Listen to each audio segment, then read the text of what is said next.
Alright, we do have our plays in.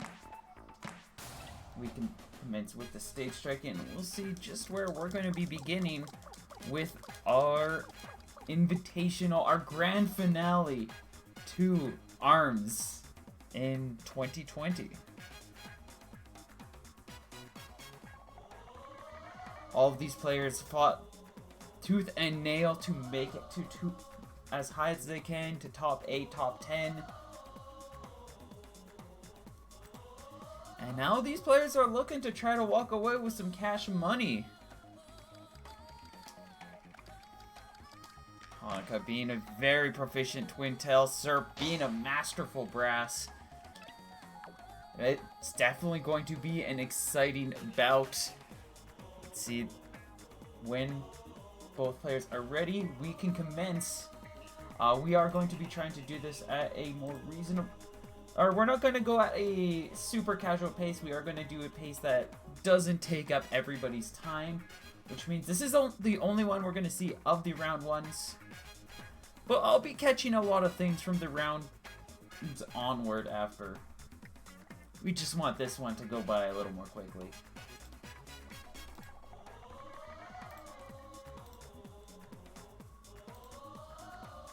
Bracket is started. Players are in their bouts, and we can get things going. Best of luck to both players.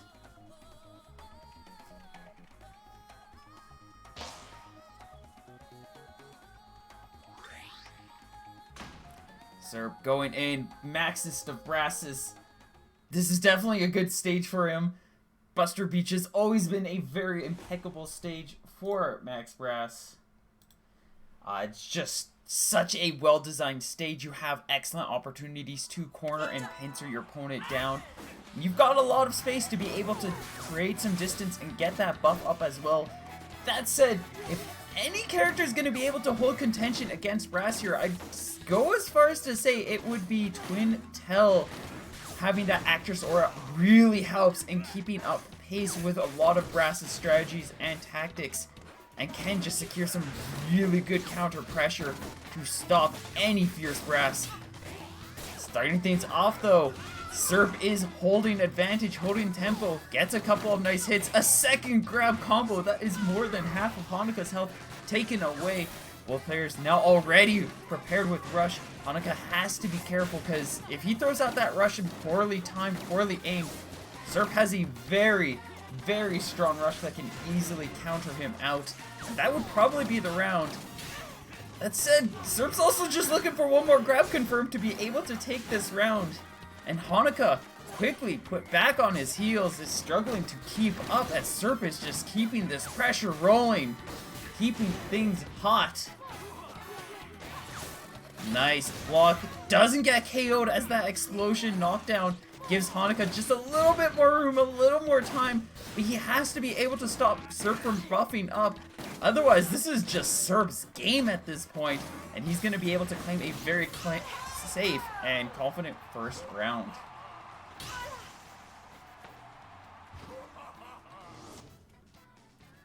Heading into our next round, Serp will not have that back corner to be able to build advantage and get that buff up right away. So it really leans into how Hanukkah is going to take advantage of that chance. Serp does have that buff. He has the opportunity with this rush to be able to get the chance to get that armor back rolling. So he's just looking for his chance. Hanukkah gonna manage to land a successful 335 on Serp. Starting things off with a very good lead here, and he's keeping this pressure up. Serp has yet to throw out that rush, struggling to find time as he gets disarmed and just could not find any opportunity. We do see him with the advantage now. He's got that armor, he's trying to press it, but Hanukkah gonna be able to safely stay out of the way. Serp now trying to close in that distance, but Hanukkah has another rush just about ready.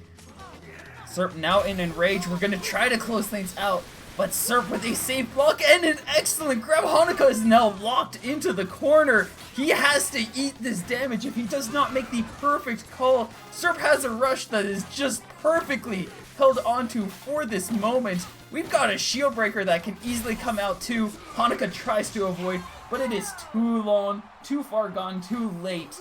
Serp will be claiming the first point and setting himself up with tempo advantage in this first best of 5.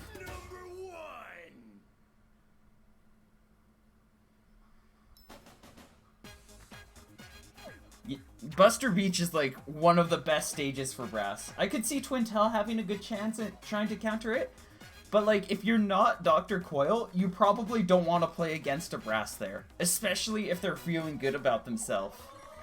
If you throw something out like that, you've got to just be fully prepared and ready. I guess I should turn off the overlays for now. Thank you for the follow though, Frosty. But that is like de facto not a good stage to take Brass ever. You do not want to give that stage to Brass unless you have full confidence, full control on what's going on. In which case, then it's an excellent place to do some mental mind games damage to your opponent. But that's only if you can get the chance to. And at least with how that first round went, it's clear that Hanukkah's not going to have that chance. He's got to pick something more to his strengths, and here's hoping DNA Lab is going to lend itself a little bit more in his favor. Starting things off, this stage is definitely working out a little bit more.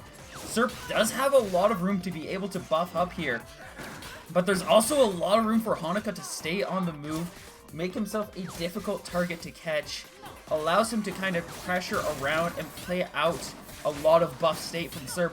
But he's got to be making the right calls, and currently he's looking, it is Serp who is keeping up this pressure.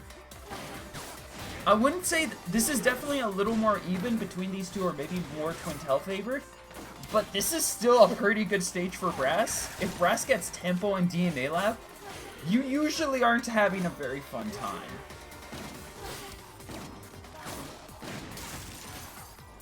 Both players ready with Rush. Again, similar situation to Buster Beach, but Serp is going to be the first to pull the trigger here. Hanukkah going to be able to safely block it out.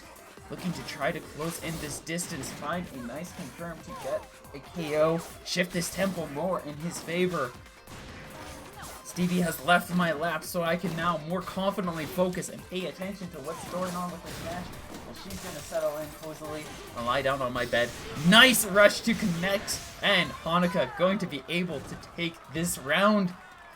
Managing to utilize that larger stage well enough, finally capable of just pushing Serp back long enough to give him the time that he needed to be able to push through.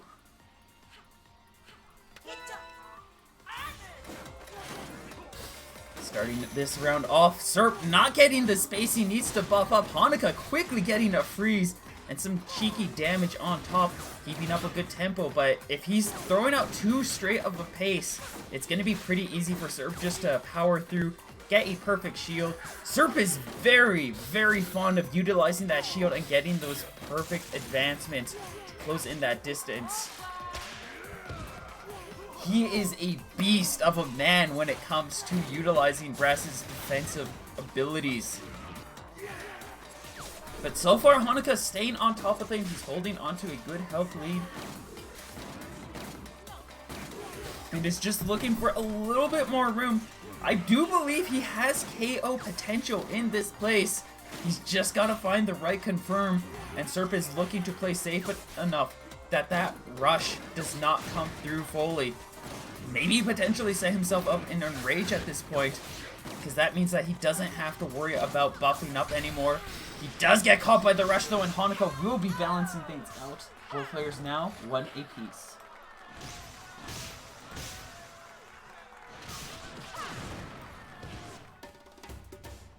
That's a wrap.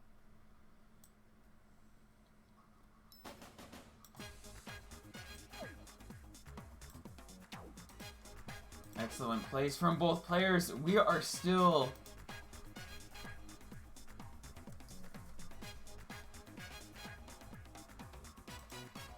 and Hanukkah managing to keep himself swinging in, continuing to roll. He's not out of this yet. He's still got a lot of he's making sure that if Serp wants to take this, he's gonna have to push pretty hard as he balances out that point pool. Now we've only got 3 more sets to play. Whoever takes it from there, though, will be advancing.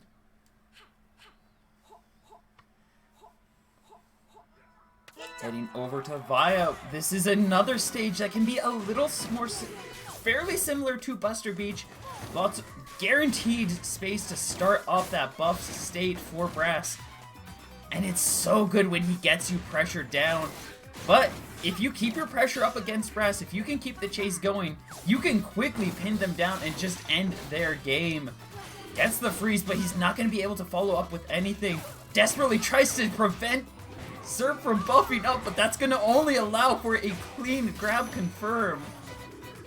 This is a shield break. Hanukkah tries to stop it. He does take a light 100 damage as a result, and quickly responds with a rush of his own. Serp will be losing that buff state as a result, and Hanukkah will be able to start getting his pressure going. But that leap, excellent movement from Serp will allow him to keep this fight going. Another freeze. Hanukkah really wants to get that ice chain, get that 160 grab on top, because that's just so much less health that he has to worry about from Serp later on. We've got another rush ready. Serp just needs like one hit from anything, and that is Hanukkah falling to the ground. He's determined to find it while retaining that rush. The question is, will that be worth it? Is Hanukkah going to be able to bring things back with his own rush available? No, he will not, as one Tri-Bolt slides in as he tries to make his advance. And Serp claims advantage in his favor stage. Something that we'll definitely see in a lot of these matchups, unless we get these good counter picks like that roaster might just come in through, is that a lot of these players are very confident in their stages, but you put them outside of their element, you put them inside of your element, and more often than not, you're probably going to come out on top. So right now we are definitely in a Serp stage, so Hanukkah really has to push it to be able to work his way out. As he found, Hanukkah actually banned 2 of the better stages. Hanukkah is trying to flex right here as he has banned 2 of the best stages to take Brass. He left all of the good stages for Serp to go through, and we are seeing the results of that.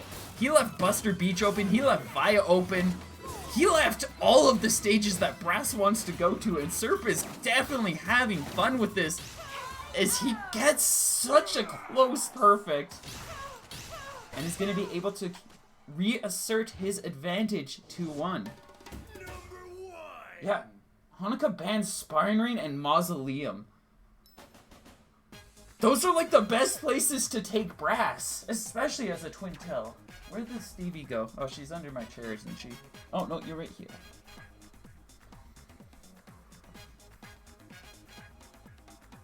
It looks like we're gonna head to DNA Lab yet again. Like, let's see where Serp's banning. Temple and Scrap. So he's leaving Mausoleum. That one can work alright for Brass sometimes. I can see where Serp's bans are coming through. But yeah, Hanukkah's bans just left him completely open and vulnerable. And now we might be in a position where if Serp gets a 1 win here, he'll be walking ahead. Hanukkah definitely does have a chance. He made this stage work for him before, and he can definitely set things up to bring a 2-2 score. But he needs to find his way in. He needs to be able to keep this pressure going, and that opening is just not it! As he dives into Serp's attacks and just eats 250 damage. Serp now holding on to a solid lead, just playing things safe, looking for rush generation, looking to build up a nice advantage and try to play safe, make sure he's not eating too many hits. Hanukkah throwing out that risky play is gonna get deflected. You always have to respect that deflect, because the second you get a little too greedy, if your opponent is just keeping up the pressure, if they know what they're doing with their deflects, it's just a win button. It just leads into such easy punishes, like what we saw Serp land just a few moments ago. Hanukkah ready with rush. Serp also ready. Both players just looking for their chance. Both at even. Hanukkah going to be able to reassert a lead with Serp locked into this corner. He's struggling to find room to be able to get his buffed up state. Does secure it. He's going to be thrown into Enrage. Both players could potentially get KO'd at this point. Even more so with Serp landing that one charged hit. Nice dodge. This is going to be an easy punish. Hanukkah tunneling in on those punches, will not be able to keep up with the chakram, and is on his last legs. Serp might be setting us up with a match advantage here. He just needs one more swing or to survive 3 meager seconds, and Hanukkah will not be able to respond to that timeout. Serp, with an excellent call, has match advantage in Hanukkah's stage. In Hanukkah's pick. That'd probably be better termed, yeah. Hanukkah has to go into overtime right now. He has to go into full overdrive and just charge out with full power, because Serp is just not letting him breathe. This is Hanukkah's grounds right now, and he is just getting told to no. Serp wants this place too. He wants to advance. He wants to get his chunk of that $125. And he is more than happy to stomp out Hanukkah's flame to get there.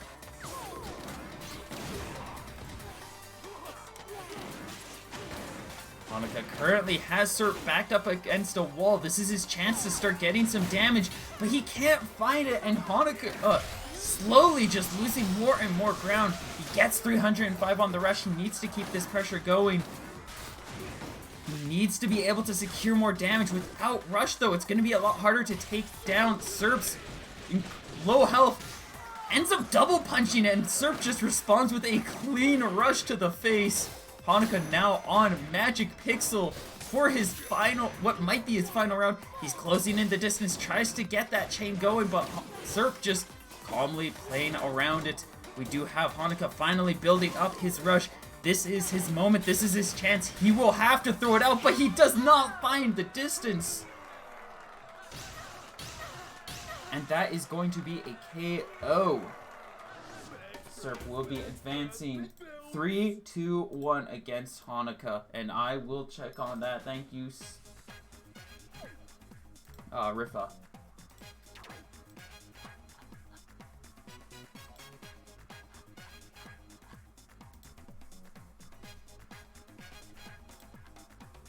Hang on. Yep.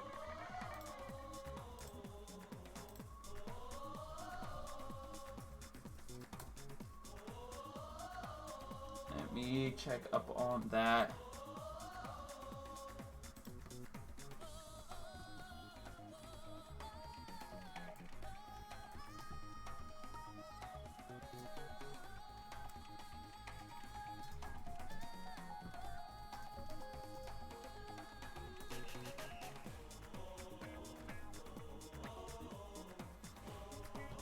And with that, Hanukkah will be knocked down to face off against Jiko. And Serp will be advancing to face off against Astro Ninja.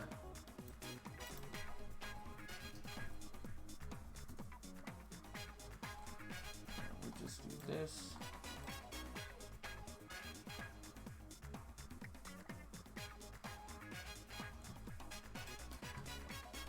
I think that doesn't do it. There we go. Alright, so they're just finishing off their last round.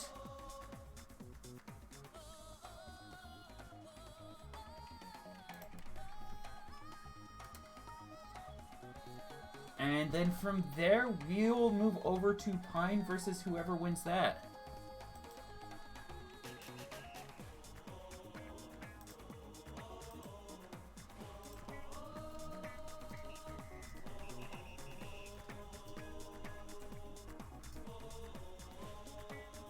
Let's see.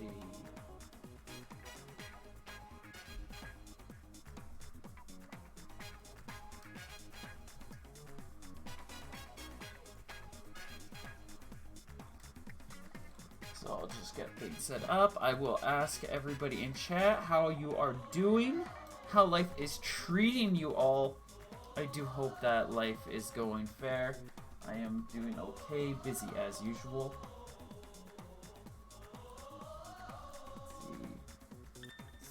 that one. And that one. Then we could take that. And that.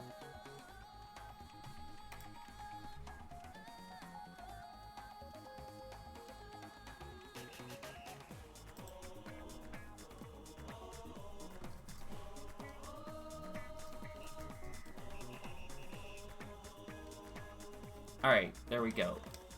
I've got things set up. About as set up as I can from where I am stationed at this moment.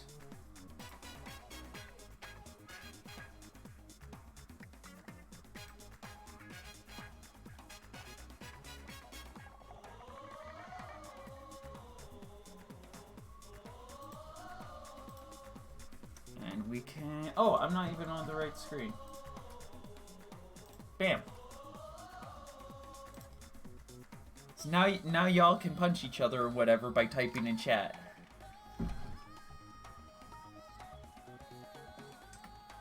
Yes, an introduction for a player that doesn't really need an introduction for most of the ARM scene. I'm sure you all know him oh too well. Pineapple Freak. By far one of the best players in North America and generally worldwide. An exceptional Kid Cobra main who has mastered the arts of the entire ARMS loadout. You could put anything on Pineapple, he knows how to play it. He's played so many sets, so many tool setups. He is just a master. He knows how to play Kid Cobra. Very well known for his exceptional popper clapback combo that he picked up from some of the Japan players and has just perfected it to a degree that few players can even contend with that. And if that doesn't work, he's got so many other tools at his disposal that he'll just more than happily bring out. And generally, he's got a trick up the sleeve for every job out there.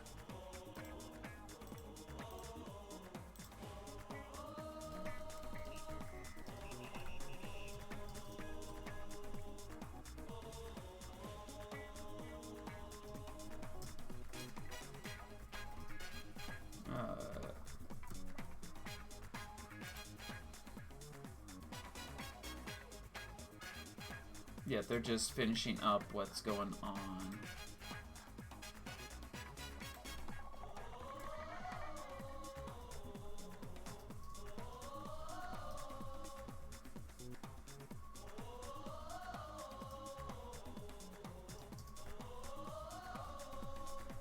There we go. Yeah, he is a tough player to crack. If anybody in this pool generally stands a chance against Astro Ninja, right now North America's strongest ARMS player, more often than not, I'm gonna look at Pine. He's had some very close matches with Astro before. He's pulled out some very tricky things and has given Astro a huge run for his money. If anyone's gonna do it, it's Pine. That said, we do have a lot of other incredible players such as Serp, Hanukkah. I've seen Hanukkah do some scary things. Serp coming in with Brass is capable of doing some impressive stuff as well. Twin, it's twinned. You can't really say much else on that. We've got Lewis, Luna, like a lot of impeccable players who have done phenomenal things before.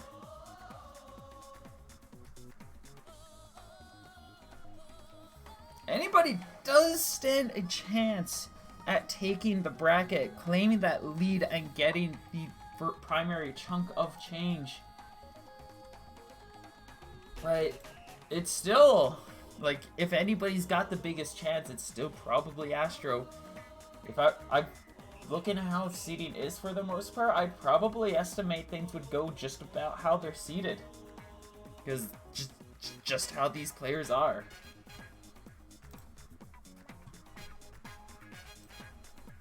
What about you, chat? Any fighters, any individuals in this bracket that you are particularly cheering on right now? Let's hear it. Do you want to see Serp take this? Do you believe in Twinned? You just know with your heart that Astra's just gonna get a clean sweep through the entire thing. Who do you think's got this? Where are your odds favored towards?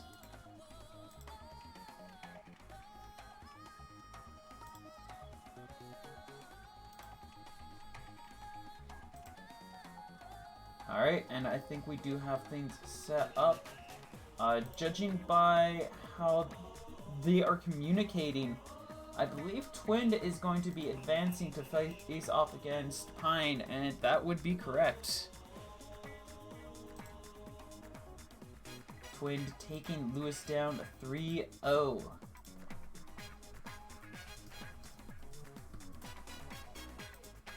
Oh, 3-1.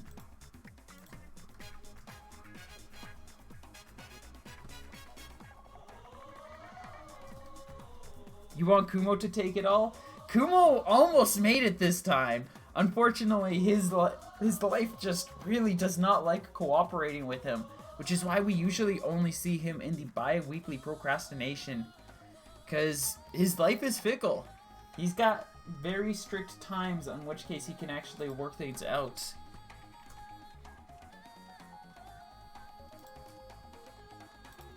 And sometimes he just don't work. Maybe one day we'll see him step into the ring and take on some of these other players. Today it's not that day, however. But that does leave us with a fine collection of other individuals such as Twin, Hanukkah, and Pine. Got things set up and ready. And we're going to be heading to Bustard Beach for our next battle.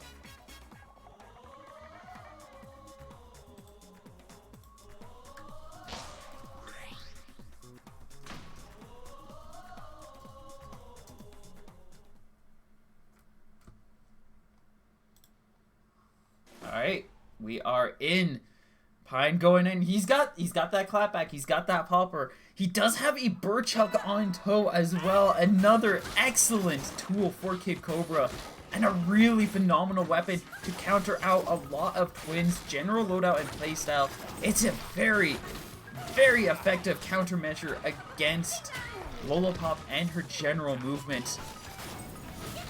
So if Pine gets put in a dicey place, especially since they're such large arms, they can quickly and easily overpower anything Twin throws out, and can very likely just counter Lollipop and her movement. If Pine's having a bad time, maybe he'll consider bringing them out. And we are already seeing Twin starting off very confidently, representing Illusion with ferocity, as he starts off with a massive health lead against Pine. Clapback will reflect that Biffler back into Twin's face. It is such a difficult arm to play against because of that huge size on Kid Cobra. This counter, that movement, as Pine just slides right out of the way, utilizing Kid Cobra's charge dash movement to just quickly get away completely unharmed. Twin has put so much work in, and Pine just figuring it all out mid to late game, and he's going to be able to turn things around and gets the KO with a surprising turnabout and first point going into his belt. Impeccable start.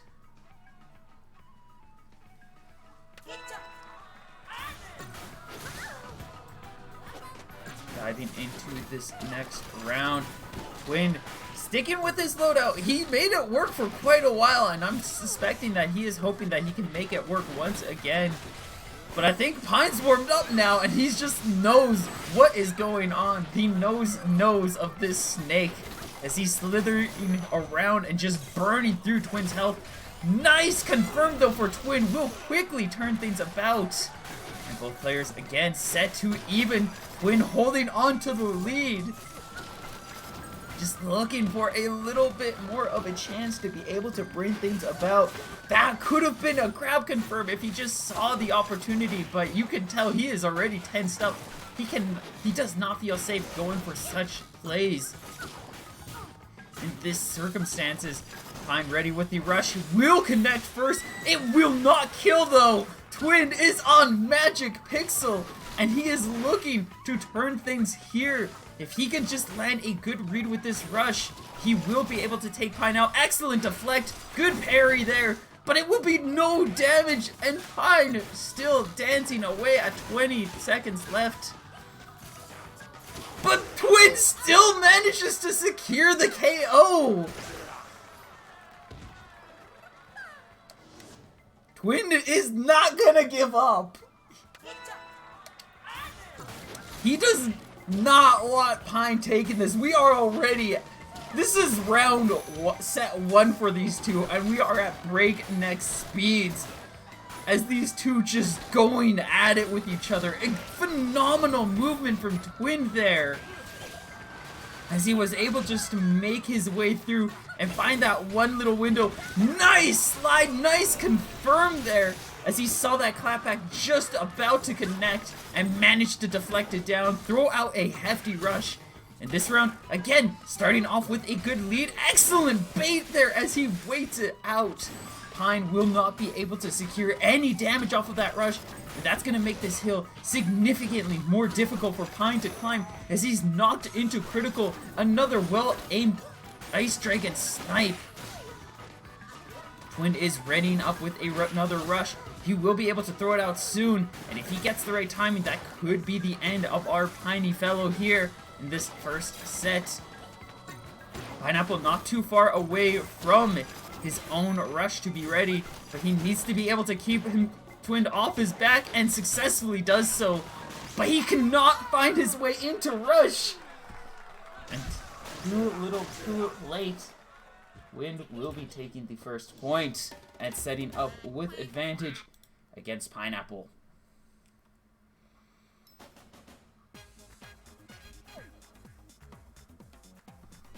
You hanging out?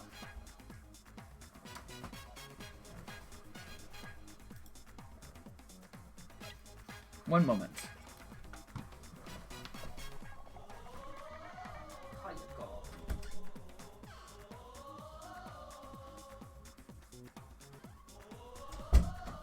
There we go.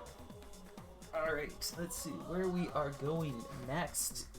Incredible place from Twin with a very surprising first win. Twin is pulling out all of the stops here. He wants to get through this bracket. Does not plan on giving up. He won't even let Pine stop him here.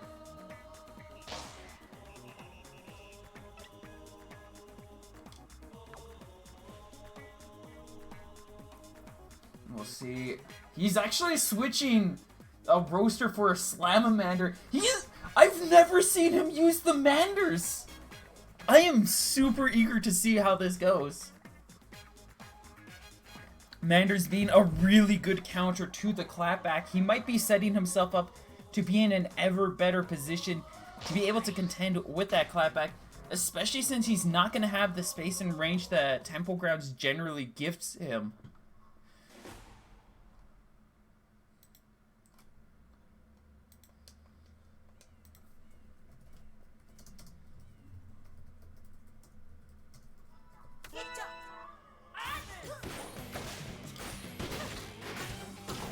Alright, and he is going to be putting that Ice Dragon away, quickly bringing it out, and you already see, look how easily that Mander is dancing around that clapback.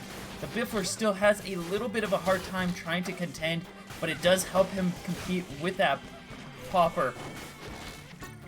But yeah, the Slapamander just really excellent, gets fire damage, slowing down Pine's rush generation, curves perfectly around a clapback shield, really giving Twin an opportunity to just kind of go in for this pressure even more. But that said, this is still a really good stage for Pine. Lots of excellent movement opportunities for him just to stay out of harm's way. Holding onto a lead against Twin. When you're looking for some kind of confirm to turn things around, but it looks like this round might just be going to Pine here. He can just get one more hit on Twin.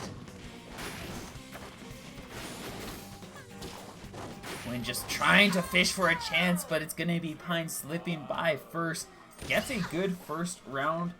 Gets that first point and a little bit of control on the field there. Twin not feeling that Slapamander anymore. He's going to try the Ice Dragon yet again. Can still definitely work out here, especially with the room and the range that this stage creates.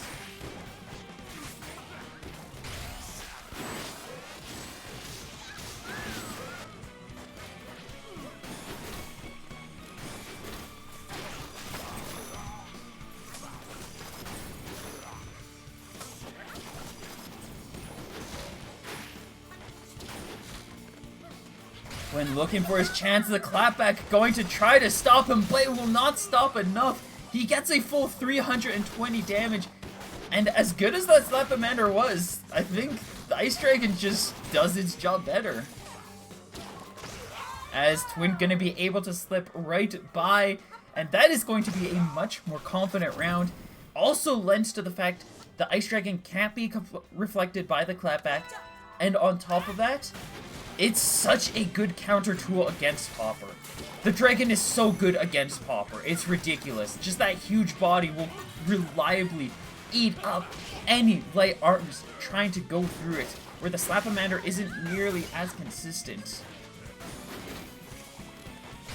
And we do have somebody in chat who got to that point just a bit before I did. Or about on point.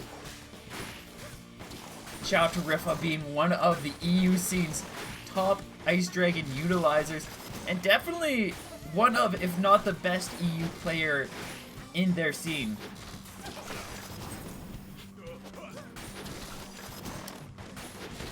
Nice chip of damage, but it's gonna be Pine just surprising with another grab. Pine looking to even out this score. Twin looking to reassert a lead. He needs to get just a good chunk more damage, and that opening will lend him that chance. 340 damage. He needs to kill Pine before this rush comes in.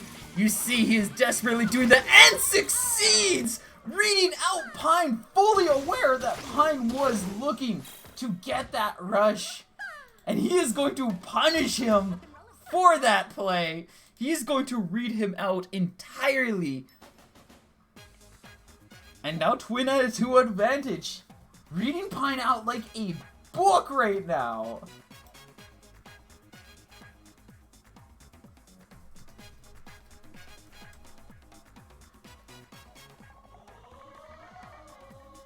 Just exceptional plays from Twin right now. Oh, we're gonna do a rematch. Unfortunately, just because Twin did say Slamamander instead of Slapamander, it is a small issue there.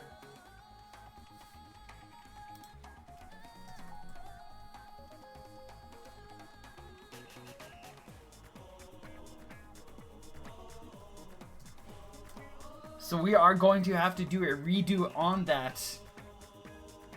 As a result, from Twin, just miscommunications are always rough. They always bite. So we're gonna do things right through the go again. Try that out once more. We'll see. He's gonna be sticking with these arms. We're gonna be taking another swing, another go. Gives Pine another chance to take this point. Twin still has a good chance. We saw how he managed to make things work before. I can definitely see him doing it yet again.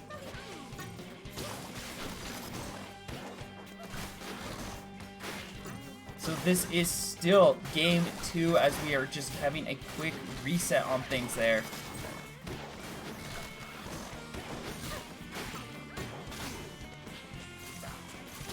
No, not leg. There was a miscommunication on arms loadouts. There was a small issue there, and that's why we're redoing this. Nice rush from Pine, going to be able to take Twin down to just above critical health. When looking for a chance of his own to be able to bring things back, get back into control. He wants that second point still, and he is determined to take it. Pine doing his best to try to keep Twin away, claim this round. And he's definitely warming up a lot more since the last one. He's doing a very solid job of just keeping Twin away, not making any risky plays, letting himself build up that rush, while in a safe and comfortable location. Excellent punish. Almost gets that final blow, but Twin gonna be able to break out the shield in time. 15 seconds left on the clock. A rush from Twin could balance things out. It might even kill. Pine, recognizing that, is going to close things out with the rush. Just determined to make sure that he gets that point, keeps himself in contention, and gives him the chance to keep things rolling. But it does mean Twin has a rush opportunity just sitting in wait, looking to create a huge advantage here. If Pine gets even slightly reckless at any point, or Twin could just read him out like that and gets 340 damage as a reward. This round quickly turning out to be Pine's disadvantage.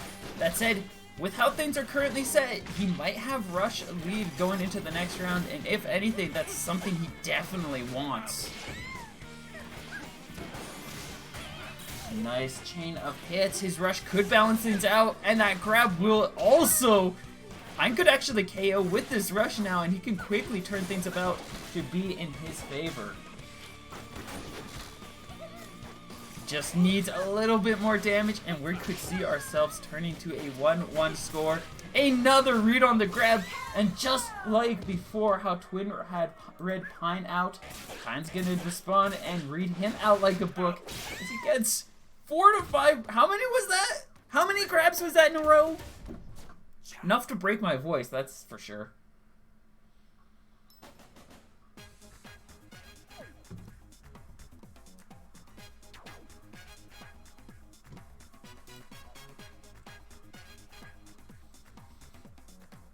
I'm now in advantage against Twin, or balancing out the score against Twin would be the more appropriate way to describe what just happened. Cobra is indeed hot. So verily hot. And from here it looks like we're going to be heading to DNA Lab for the next stage.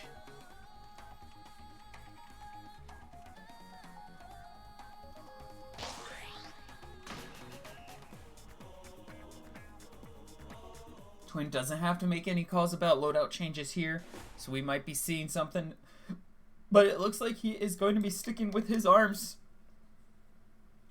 They've worked so well for him up to this point. Pine is able to find his way through here and there, but Twin is so mastered with these arms that it's hard to make an argument sometimes for him to try something out, just because this is a loadout that can beat almost anybody. That said, Pine's loadout incredibly dangerous as well, and is more than capable of taking his opponents down if he is able to find the chance. With this being such a big stage, this is a really difficult place to catch either side, as both players have ample room and opportunity to really just dance around and stay out of harm's way. Pine, with an excellent read there, will be able to plow through Twin's attacks. Now holding on to health lead and looking to generate some more rush to get another one readied up as soon as he can. Twin lands a rush of his own though that will be able to set Twin in health advantage if he gets the full thing. I think he's just looking to play things safe, looking for a chance to really figure out how Pine is approaching and try to make a call out from there. We are starting to see that damage. We get the deflect. Nice movement from Pine. We'll get him out of the way though. And that is a full rush evaded. Pine going to be able to take this around. And with rush advantage too, meaning he is going to be in a very dominant place.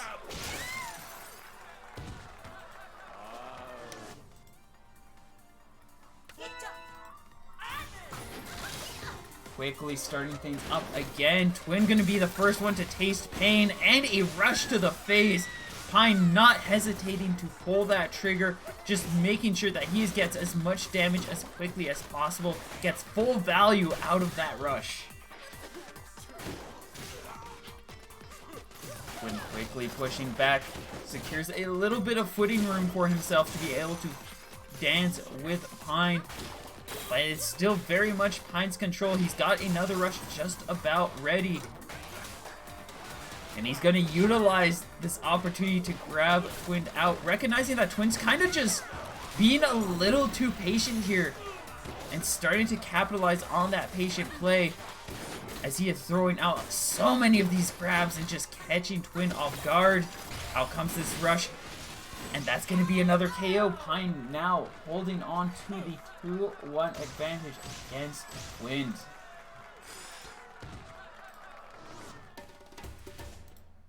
Just a heads up and reminder to everybody, we do have a prize pool that is being funded by the community right now. If you would like to see any of our fighters make their way up and get a few extra bucks for taking this tournament or placing within top 3,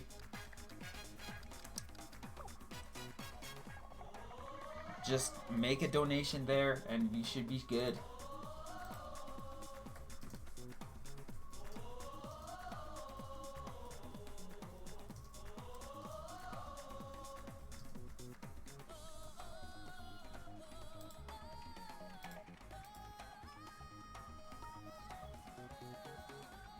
Yeah, Pine just really good with finding openings and landing those rushes.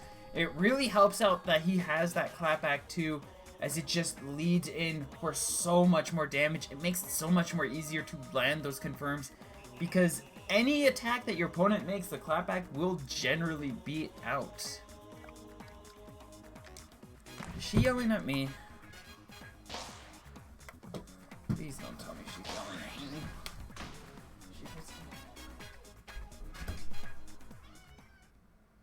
Are you trying to get into there? Yeah? She's a screamy cat. Yes, you are. You're very screamy. Yeah?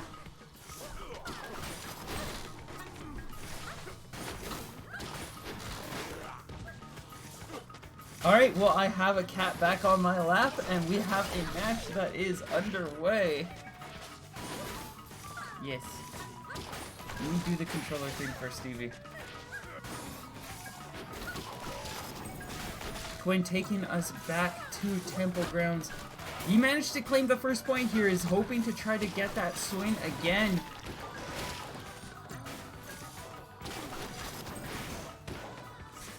As this stage does lend a lot of opportunities to make some good calls, some good counter plays. He managed to carry through with like a lot of good setups. The elevation that this stage provides too can open up some really interesting windows. Nice movement from Twin, going to be able to stay out of harm's way of that rush, and secures a light lead as a result. Another charged Biffler hit. Twin with the high ground is going to make things a lot easier to compete against that clapback too, as that Biffler can just soar right on top. The Ice Dragon just has a significantly easier time winding its way around. Sees his chance. Ice Dragon gonna follow through. He won't KO yet, but Pine will not be recovering from this on this round. Even with that rush, I just don't think he has it in him. Twin gonna try to just wait things out, build a little bit of rush, and gets a cheeky grab to close out that round. Making sure to keep himself in fighting spirits. Yeah, I'm just scratches.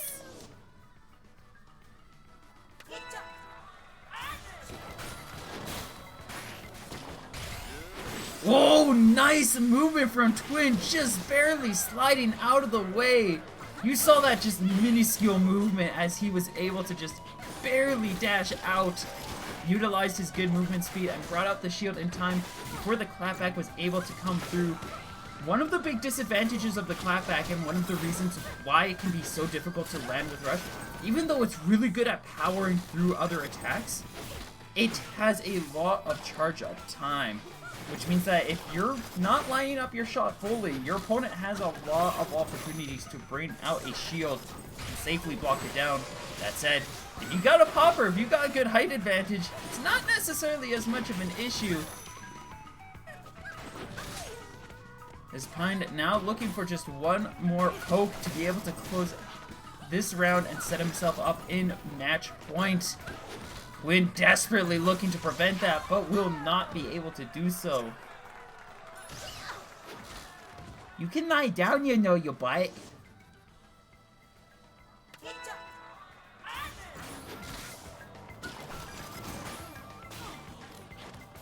I'm still a little ways away from getting rushed. Is definitely significantly more aware of the fact that Twin is looking for that height advantage. Once Twin gets that high ground, it's just so much more in his control. Oh, the Ice Dragon coming out will prevent Twin from bringing out the shield, and that's 310 damage because of that choice.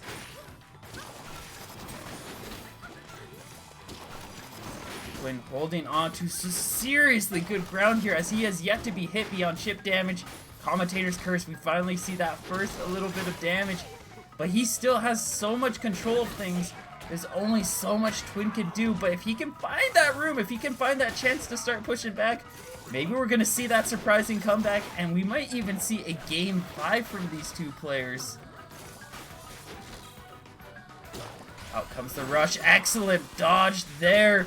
Twin will come away completely unharmed, only just barely in critical health. He still has a good chance to be able to bring things back as Pine does not have too much health to work with, but that charged popper will take that away, and I do believe that is game, set, and match.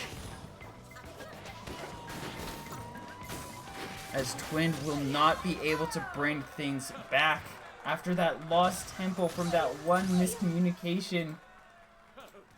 Pine will be advancing 3-1.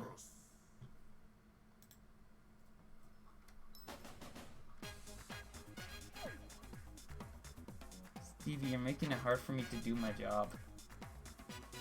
You know that, right?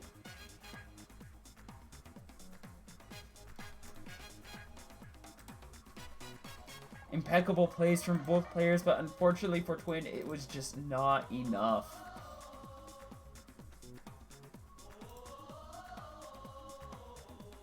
And with that, Pine will be advancing.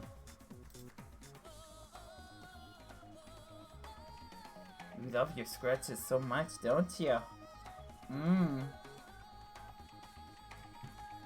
Let's hope these two players can get in and we can keep this fighting going.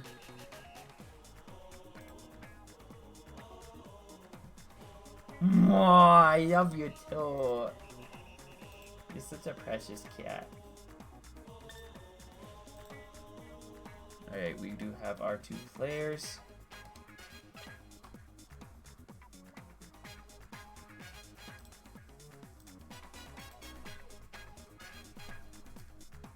Twin's still in here. I'm sure he'll pick up that he's not supposed to be here in a few moments. I'm sorry, keep touching your paws. There's a controller there too I'm trying to reach.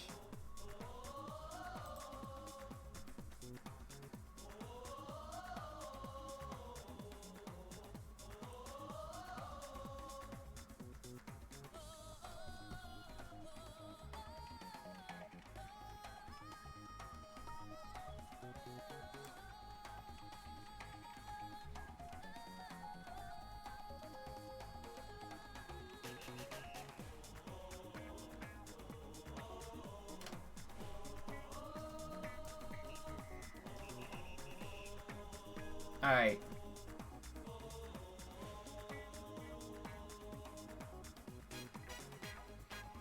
Got the players. We are getting the stages going. We've seen Serp. We've certainly seen how scary he can be. We'll have to see if he's able to keep up with Astra's playstyle. If he's able to keep up with the Dr. Coil. Looks like Sparring Ring is going to be our first stage. This can be a very... Oh, great. We're doing it that way. He does it that way. I forgot. Yes, Stevie! You goof. So it looks like we are going to be heading to Buster Beach then.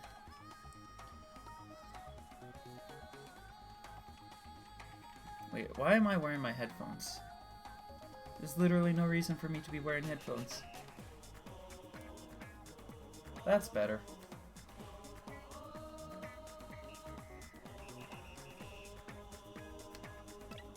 Now I can sit up straight. Alright, Serp Astro when both are ready, we can commence with this next round.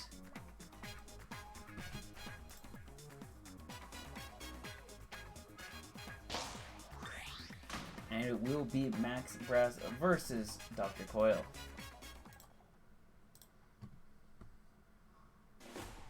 Serp going in with a full knockdown loadout, not even looking for stuns.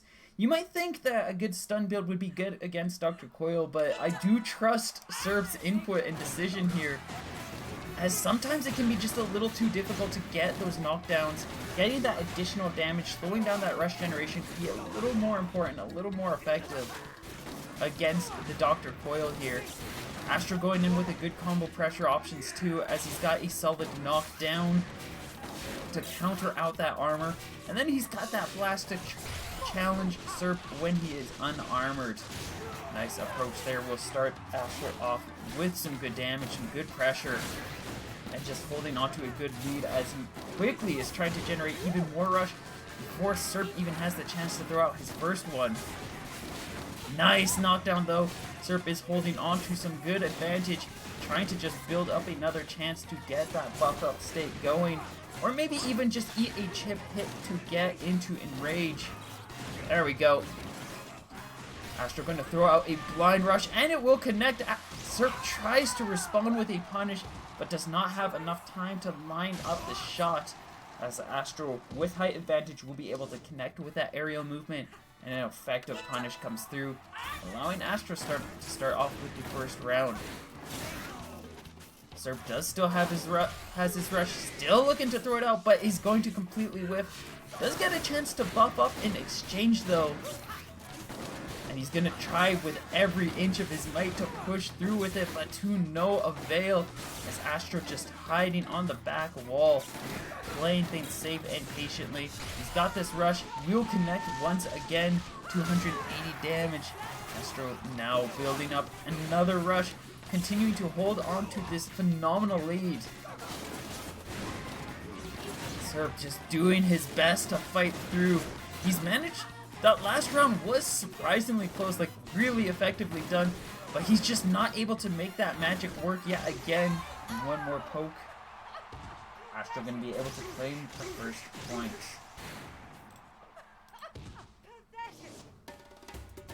Thought you'd win, huh?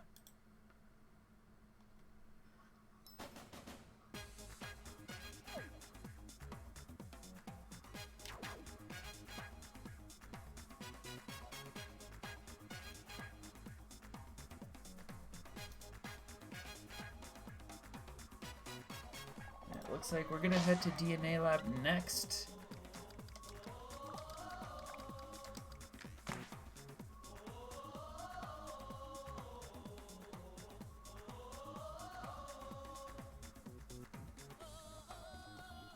We'll have to see if Serp's got a plan set up for here. We're gonna see the Springtron, and we are going to in fact see him bring it out. Is Stevie good? Are you leaving again? Yeah, of course you are. You think it's... Stevie, what are you doing? Yeah, you're going, okay.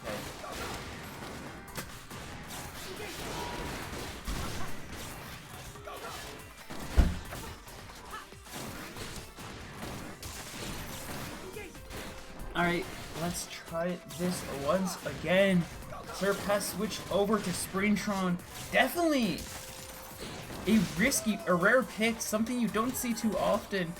But if he's gonna play Springtron anywhere, DNA Lab's definitely one of the better stages, as there is so much space, so much range, and with that Slamamander, if he gets a charged hit to connect, he can very likely get an EMP confirmed, which might lead into more opportunities to play against this Coil. Good catch from Astro, just fully aware of when things are safe and when things are not, and just capitalizing on them time and time again. Just showcasing his expertise, so much knowledge he has in this game and all of the matchups. And really just punishing his opponent down for every single small misplay. They're desperately looking for some room to be able to push things in, but Astro has such a huge health lead. All these pillars are already gone as well, which means that this Springtron might not have the rounds to really fight back here. 10 seconds left on the clock. I do not think he's going to be able to turn things around.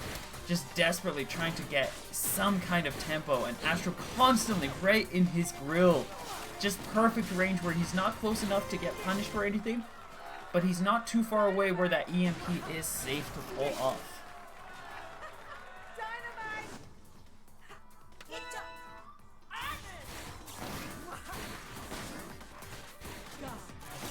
Surf sees the chance. He's going to be able to land the rush. Nice 345, and that is an EMP confirmed. Astro looking to just throw out a blind rush here. A surprise to catch Surf off guard, but Surf is not playing on any of it. He's not going to make any risky movements there. Just recognizing Astro's patience. Whenever you see Astro stop like that, he is looking to press the rush button.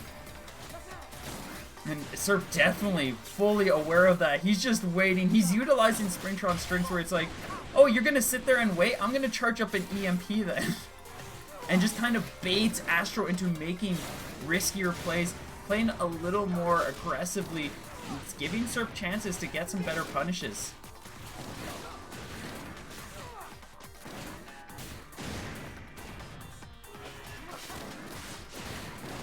Another knockdown. Astro does already have another rush towed up and ready. Surf trying to find some chance to buff up, some chance to get the EMP. Just knows that so many of these cases he's just not safe. He does manage to box through, and an excellent 305. He's holding on to this lead. He needs to prevent another 250 damage or get any kind of damage on top just to strengthen this lead. 8 seconds left on the clock. Astro is going to play very aggressively for the next few moments. We get that charged hit. A grab would kill. That would be enough as well. And it's not. It is a draw as a matter of fact. Surf will be surviving, but not with the round point he was hoping for. Astro switching over to the nade. It should be a little more dominating. It should be a lot more pressuring. He's going to get more bang for his buck with every hit, and a little more effective against that deflect and shield.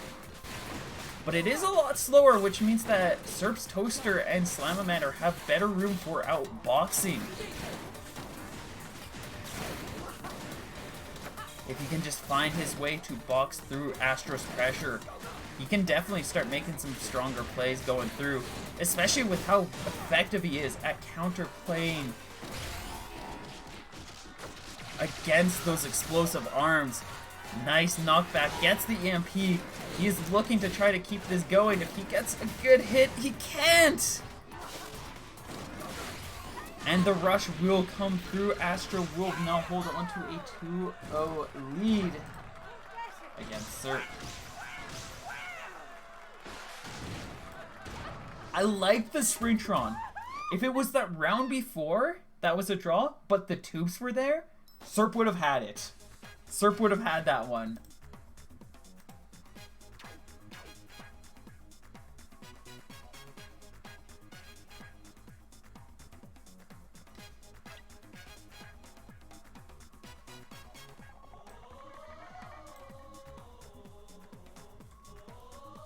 I kind of want to see him go back there. I would not blame Surf for choosing another stage, but I kind of want to see him go back.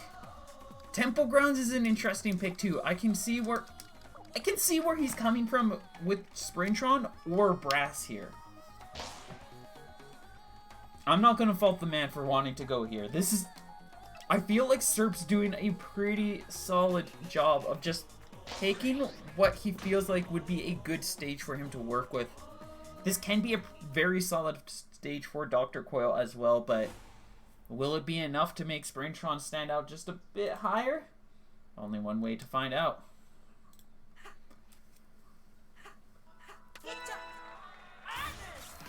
Astro going to be sticking with the nade. I feel like it was just his neutral play overall that lent him that round, and I'd actually say the nade might have been a disservice there. So if this might actually be an opportunity for Serp to be able to carry through, especially with how well he's just boxing things out. Nice EMP opportunity. He's trying to go for the chase, but a Tri-Blast will knock him down.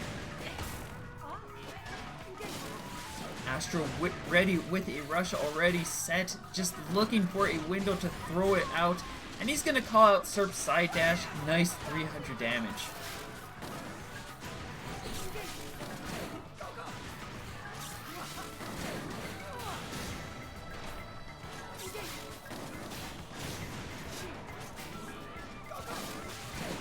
Astro looking for just one more win. One final chip point in trades to be able to take Serp out. Almost gets the EMP, but it's going to be a perfect for Astro regardless. I mean, that's one way to walk away with some manner of a win. I don't think it's the win he was hoping for, but it is still a win. Backed up behind these pillars yet again. They will not stand for too long. Serp has to make a right call. He has to be able to make his right decision. Gets an EMP. Astro got full disarmed! He went for a rush and punched while Serp was EMP'd, and he ate the whole thing! Serp is now in a very confident position. He's gonna get Tri-Blast knocked down.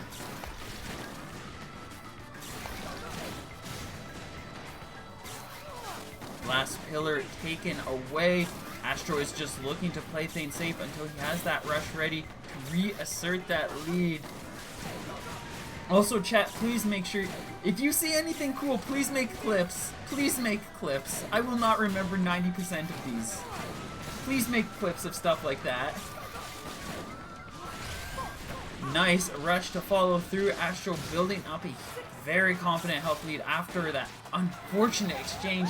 And will be able to KO Serp, walking away 3-0 and advancing to winner finals to face off against Pine.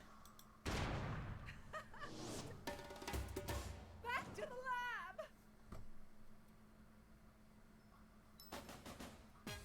Really good plays from both players. I loved that EMP so much. I loved it so much.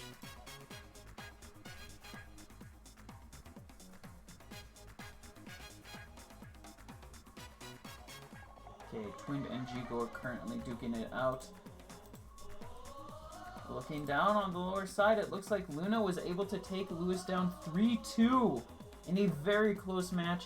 Jigo bested Hanukkah 3-2 as well, so that he might have the Lollipop dance that we all want so much.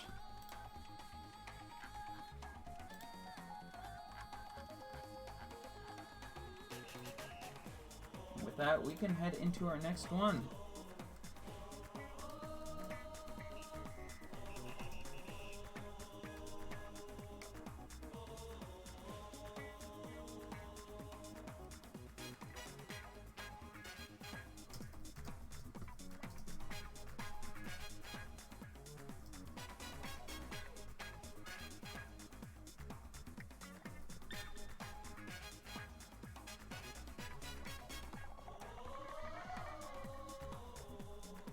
Alright, and we're going to be heading into the lower side to cover one match before we head into winter finals. And that is going to be Serp facing off against Luna, so that we may witness the Riptide team kill.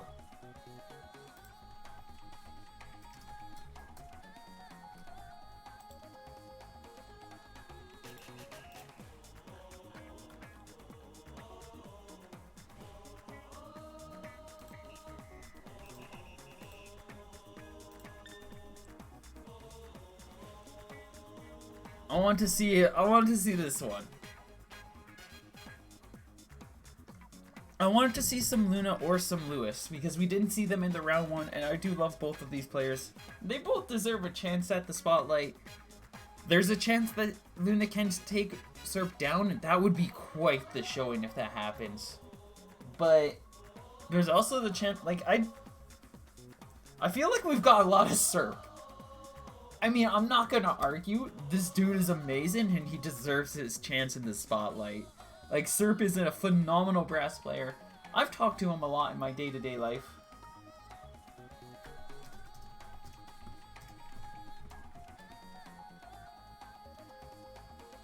Very radical person. I do love Serp so much. He's a great guy. Shoutouts to Serp. And I do like Luna a lot as well. He's a very fantastical player. He's got a trick in the bag for everyone. You can see him. He's one of those players that you could see him hit the random button, and it might work out well enough for him.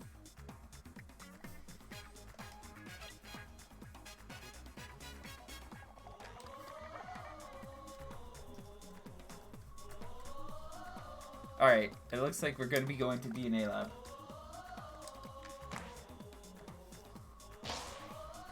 Just a reminder for anybody who might be interested in helping out in funding a prize pool for this bracket. Help these players walk away with a little more than just some pride. Just follow that link, contribute a few dollars. It would be greatly appreciated. Astro going to be going, or Luna going to be going in with Dr. Quail. Serp going to be going in once more with the Maxist of Brasses. And Luna going to be going in with a very similar loadout to Astro here. Triblast and Toaster, definitely cream of the crop in how you want to play against Brass. You've got that charge knockdown. You've got a charge blast as well. Two things that Brass really doesn't like in different circumstances. You've got an even serving of both for when you really need it. Nice read for Rush. He will be able to connect. 250 damage sets Luna up with just barely a health deficit here. Serp actually holding onto the lead right now.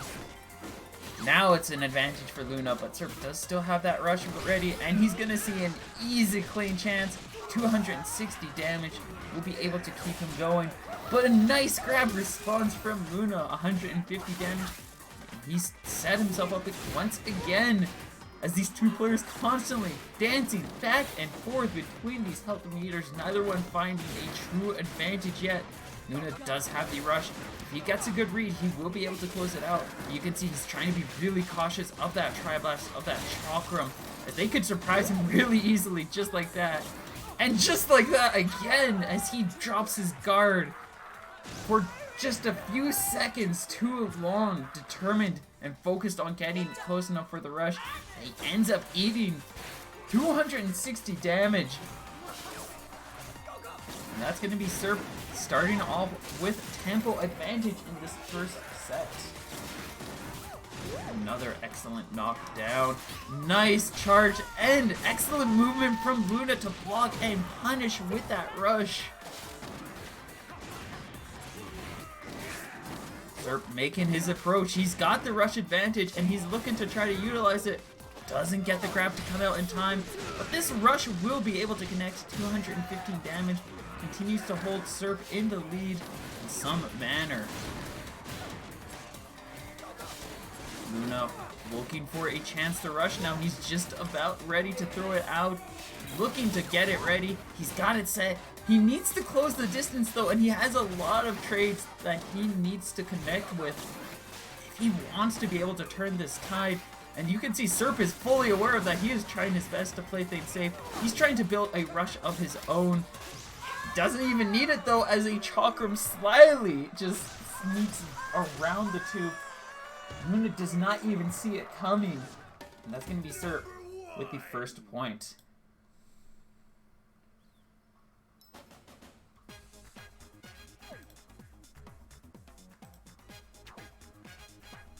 The other side, it's unfortunate that I didn't stream it because I would have loved to. There's so much that I would have loved to stream here, but at the same time, I don't want this to go on for 4 hours for everybody. 2 to 3 hours is already going to be a lot for me anyways. And I can't imagine for players like waiting that long to get your matches going.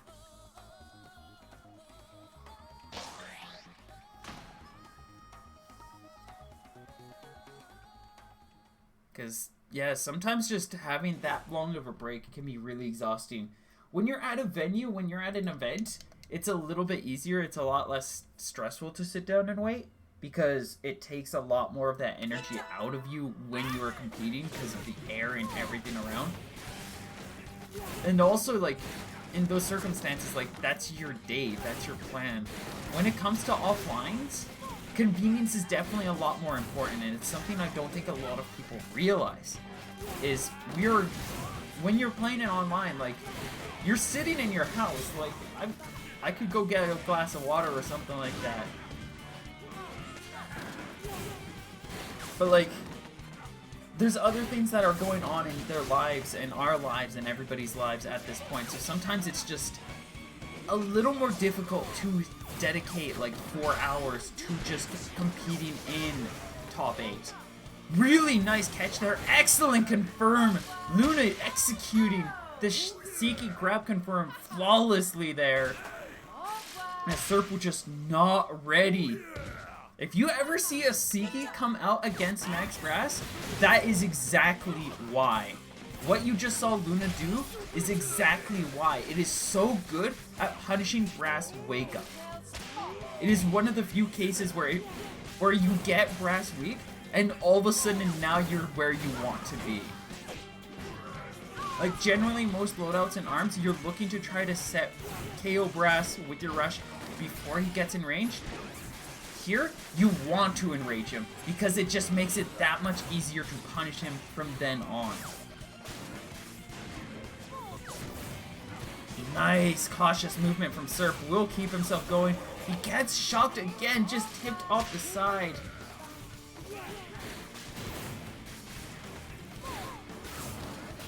Another solid hit for Luna, just continuing to make these phenomenal plays. Serp can't KO yet, but if he gets a good bit of damage, Scrap definitely can lead into an opportunity. We do have the enrage, we have the rush. He's not going to be able to punch through it. And Luna will be blowing him down, balancing the score to 1 apiece.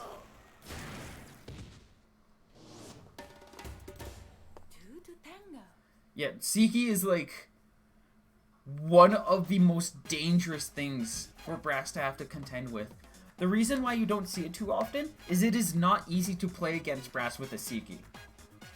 It is a long-ranged arm, and Brass excels at close range, which means that if you're not exceptional at playing with Siki, Brass is gonna probably have a pretty easy time closing the distance on you, and he'll just punch you down.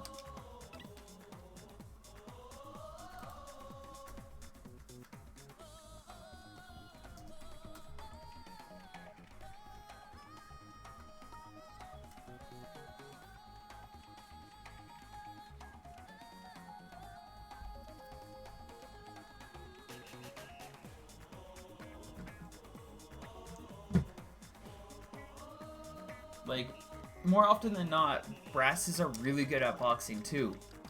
Where if you just kind of, so going in with the Siki, if you do not know what you're doing, they'll just outbox the Siki. And then it's not doing much. It's pretty weak in that case. So it's all about knowing when it's safe to throw that arm out, when it's safe to go in for those plays, and when it's a good idea when you can get the distance you need to make that arm work.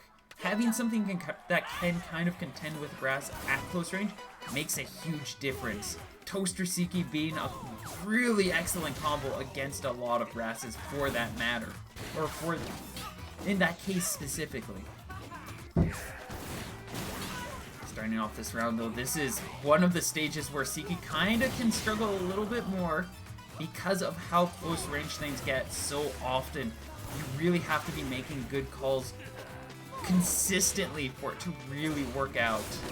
Otherwise, you kind of just, it just does not come out in time and your opponent's just going to consistently punish it out.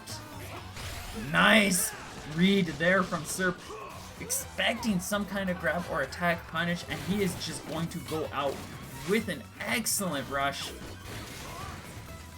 Serp just needs one simple hit, and it's going to be Luna blowing himself up as he activates Rush.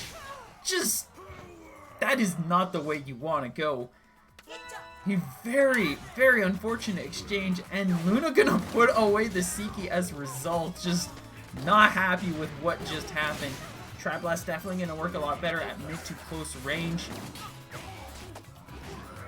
But it's still a really good stage for Brass, and if you don't want to take Brass to Buster Beach, you definitely don't want to take him to Via, as that is just so much better of a stage in a lot of circumstances.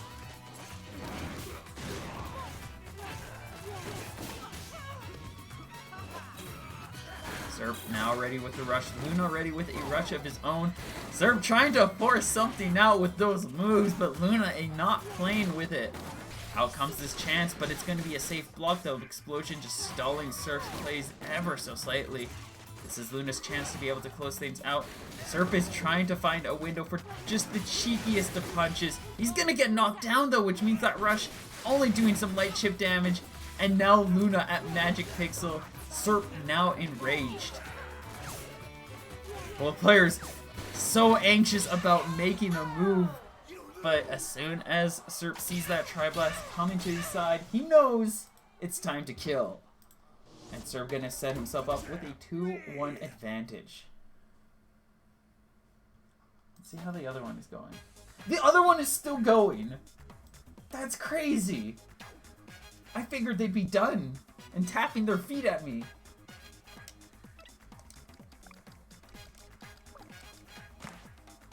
I wish I had more time to be able to stream all of these. But it's also like, I don't want that at the same time. It's so tiring.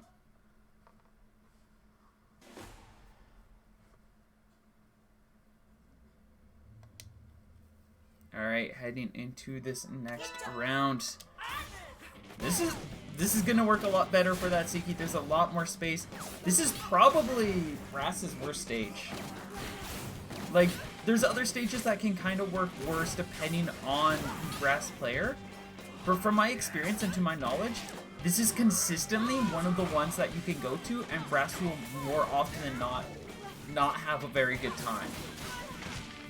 A Brass has to keep up their advantage game really well to be able to keep things going here, and that's exactly what we see as Zerp with the 69 is going to be able to get that round point and sets up match points.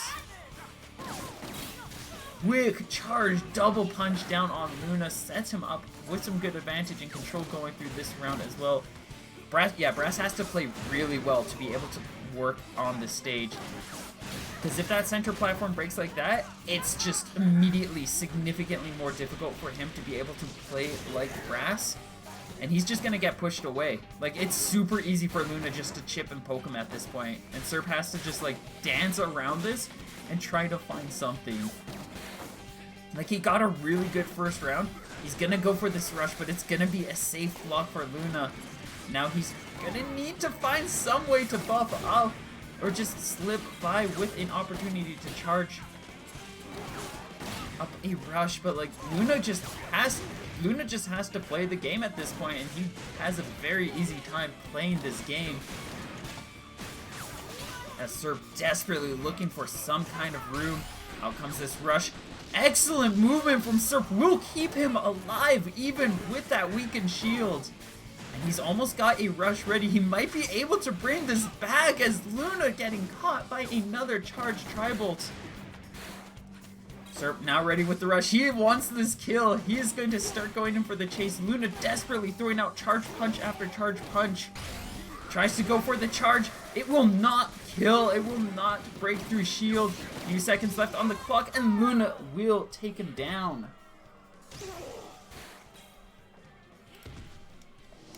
I forgot this. Luna starting off very aggressively here. Has that rush ready. He wants to capitalize on it. But it also led to a bit of damage as Zerp managed to confirm some good trades. Does work out better in Luna's end of the day though. But this also means Zerp was close enough to try to go for another chase. This point though, he's got that lead he's looking for. He made a couple of risky plays. They paid off. And now he can kind of just get away without being too risky, try to be more defensive. As Zerp just desperately trying to go in for face. and it's just not panning out. He got his perfect round, and that's about all he's going to be walking away from with Mausoleum as Luna ties it up to a piece.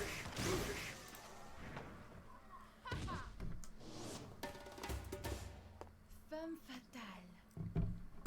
Just like how you don't want to take Brass to Buster Beach, you do want to take Brass to Mausoleum.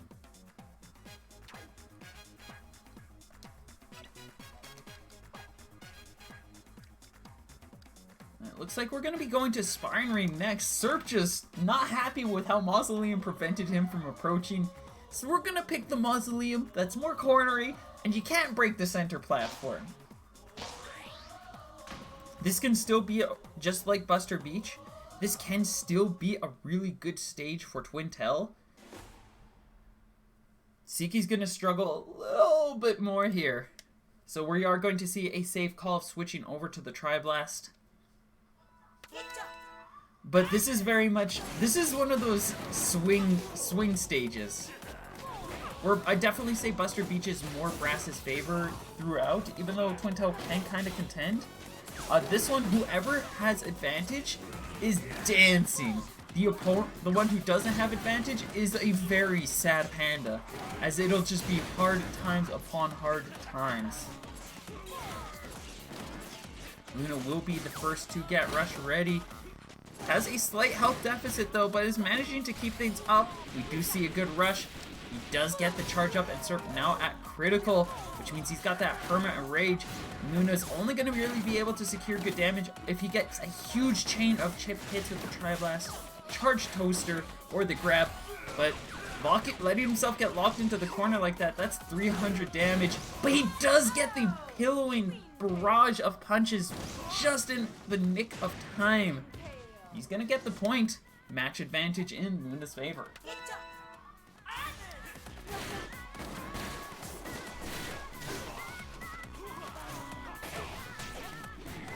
Nice start off for Serp quickly with the grab. Luna, nice call out there and an excellent rush.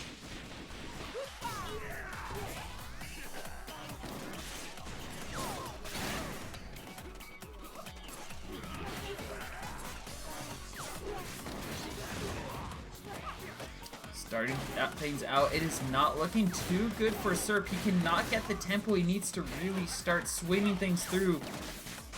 Luna ready with another rush, will be able to close things out once that Tri-Blast is down, and a very impressive turnabout will be able to take Serp down. Luna advancing 3-2, and will be moving on to face off against his next opponent, Twin 5-0, who was able to take Chico down 3-2. 3-2! Ah! These matches, I'm like, I want to see them all.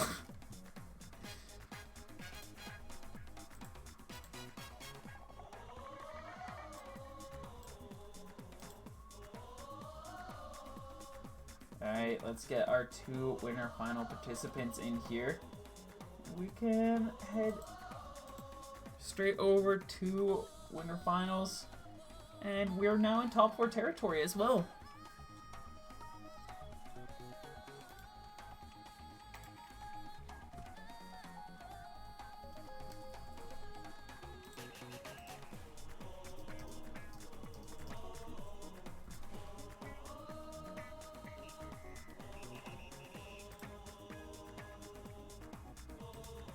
So let me get these names set up in here. And we can see if Pine is able to take Astro out. Or if Astro's going to have a clean run into Grand Finals advantaged.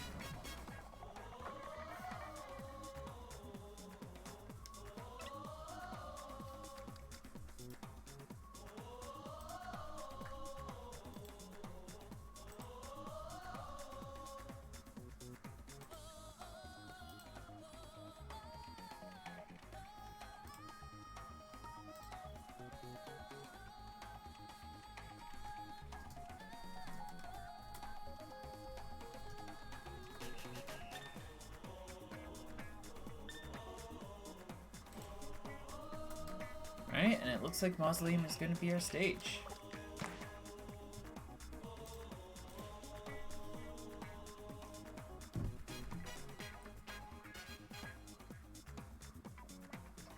Also, shoutouts to chat for reminding me to not lean like a sloth and to constantly be drinking beverage.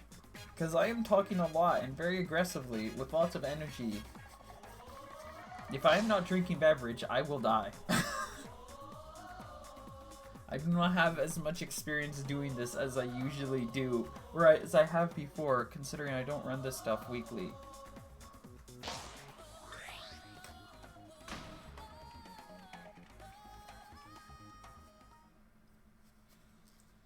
Alright, and we are heading in.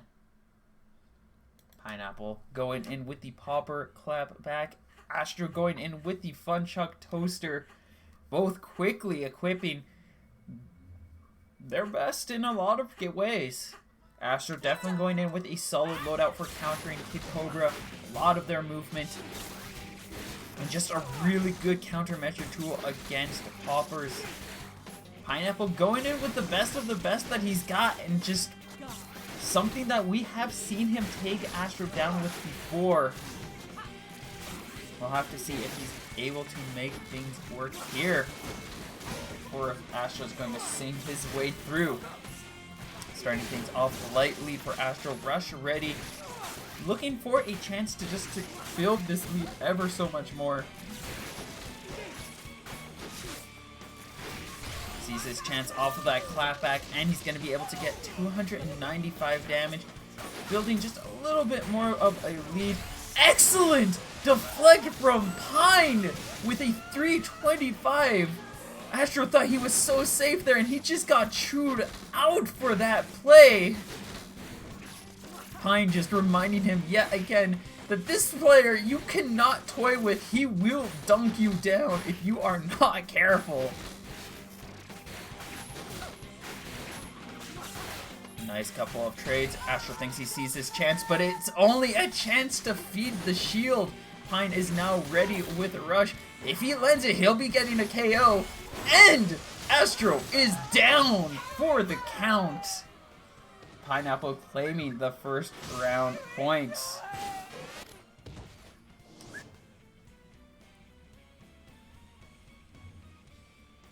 Astro just not happy with what just happened. Wait, does it have a cooldown? Let me look. Oh no, I've been distracted. I mean, we're watching Astro punch wildly. Let me see. What's the cooldown? Oh no, it's just a 5-minute cooldown. Or that's for beverage. Posture check is a 15-minute cooldown. Beverages is a 5-minute cooldown. Because I usually have short sips.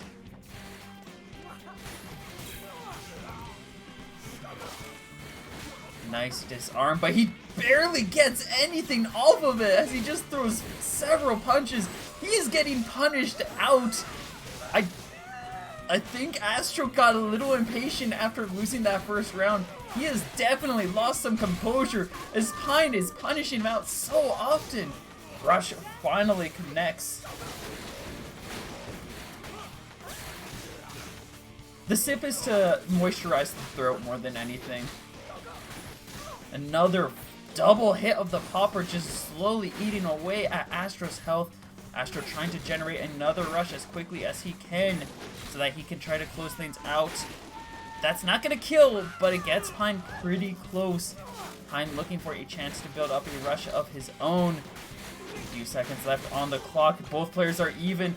If Pine gets the rush, that's enough chip damage to take Astro out.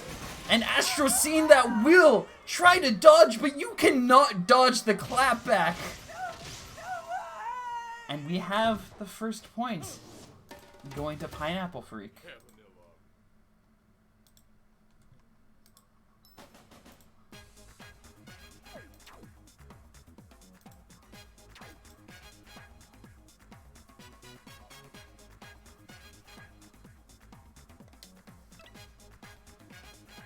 Pineapple now holding on to advantage against Astro Ninja. setting up his stage bands. It is now Astro's turn to pick where we go.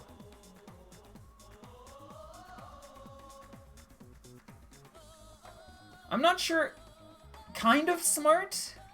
You don't dodge a clapback, though. Like that, I wouldn't call that a smart decision. That was a, I've lost and there's nothing to do. Like, in that situation, once Pine had Rush ready, if he hadn't already set himself up to punish it, he had lost already. Like, I mean, to call it a smart move would be him to idle and just take the hit. Anything else was, like, trying to go for something that clearly wasn't going to happen.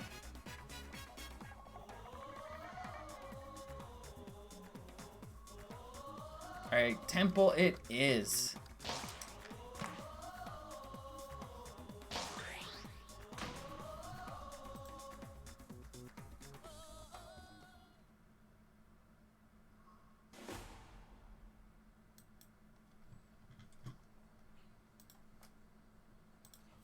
Asher gonna be going back in with the double toasters. Yeah, I wasn't thinking it was gonna stick with that. While it will work a little bit better as he can get that high ground to kind of combat that clapback and hopper more effectively, toasters are really bad against shields, especially when you go double against a clapback. Even Dr. Coyle can struggle with that sometimes. Having the Tri-Blast as an additional option means he's going to have a bit easier of a time competing with that shield. He can soar a little bit more over, just a few times more often.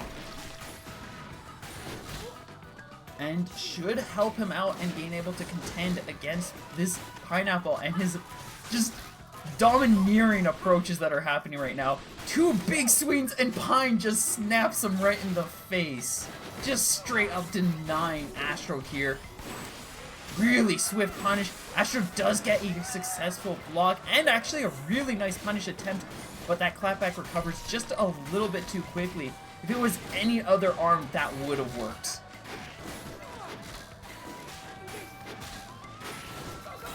Astro now ready with a rush. I'm wondering if he is going to throw it out. He's looking for the chance. He mistimes the rush and he's going to eat 120 damage as a result. This man is seething right now and you can see it in his misplays. He is so determined to... I wouldn't even say determined. I think this is desperate. He is not holding up well. And you can see that he is losing his cool here as Pine just calmly poking him down with poppers and clapbacks. Bubs coming in, full outboxing, full heavyweight champion coming in, looking to punch down everything out there. He's gonna safely block this out, but he cannot line up the shot to get any punish. And Pine starting off with a strong lead. You're gonna be seeing this one on the message board later on, definitely. Like if I'm making any call, you're gonna be hearing about how powerful Kid Cobra is from Astro. Not too late from here. Solid movement from Pine. Out comes the rush. He will not be able to evade this one. That said, it is only a light 235 as the Bub Rush just does not pack nearly as much of a punch as a lot of other arms. This does allow him to be a lot safer though with his attacks, and you can see Pine trying to respect that as Astro just throws out 4 punches in a row. A lot of hesitation, a lot of caution, a good 175. Pine still holding on to this rush, knows that he doesn't really need to throw it out until he's seen that right moment. Nice dodge, steps out of the way, gets a few chips on himself. That's just about it. Another solid chip of hits. Pine just barely holding on to another lead. Astro set into critical, Pine critical himself. Both players looking for their rush. Astro was definitely going to have it ready in just a few moments. And I believe if he chooses to utilize it, it will be his ace in the hole. Pine just jumps right over, forces that hand. score is now 1 apiece on this round. The Bubs did work out, and now he's got that high ground. Hopefully that helps him out just a little bit more. Pine sticking with the arms, sticking with what's been working so well. And now that he's got a rush ready as well, he goes in for the chip damage, just not looking for too much on top. That is going to also weaken Astro's shield. Might lead into more aggressive play or just options from Astro that might be a little more unrisky. And we are seeing a couple of those poppers chip in as a result. Excellent bait from Pine. He is not even taking too much chip damage from that. Astro finally securing a couple of steady blows.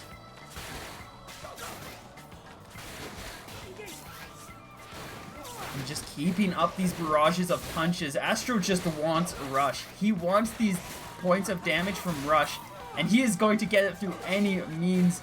Pine trying to capitalize on that fear, but this sheer aggression of the Bubs is just working to Astro's charm as he punishes out those 2 grab attempts. Another quick hit.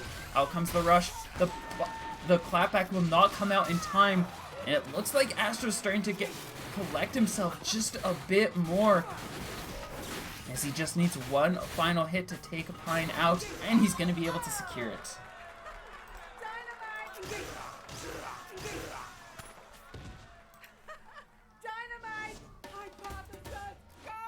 You know Astro's still shaking though. You know he's still shaking. That was a scary exchange that just happened.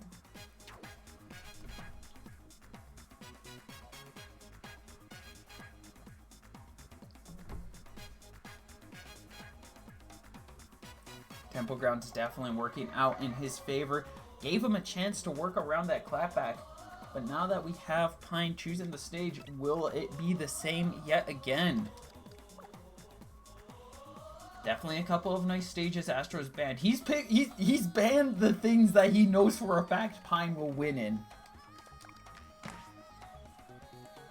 Mausoleum he just lost in, and then Viadolsh is like, if you're not dastardly, it's a scary place to be as a Dr. Coil.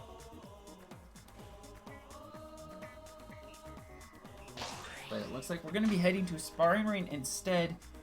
This is going to be a very, very fierce exchange between these two players.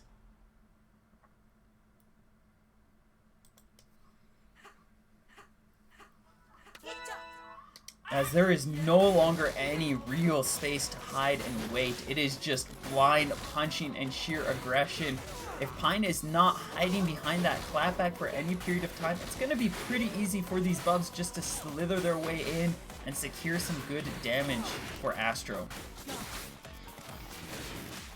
Especially since Astro can utilize his height advantage, and a lot of these exchanges just stay high on the ground, floating around.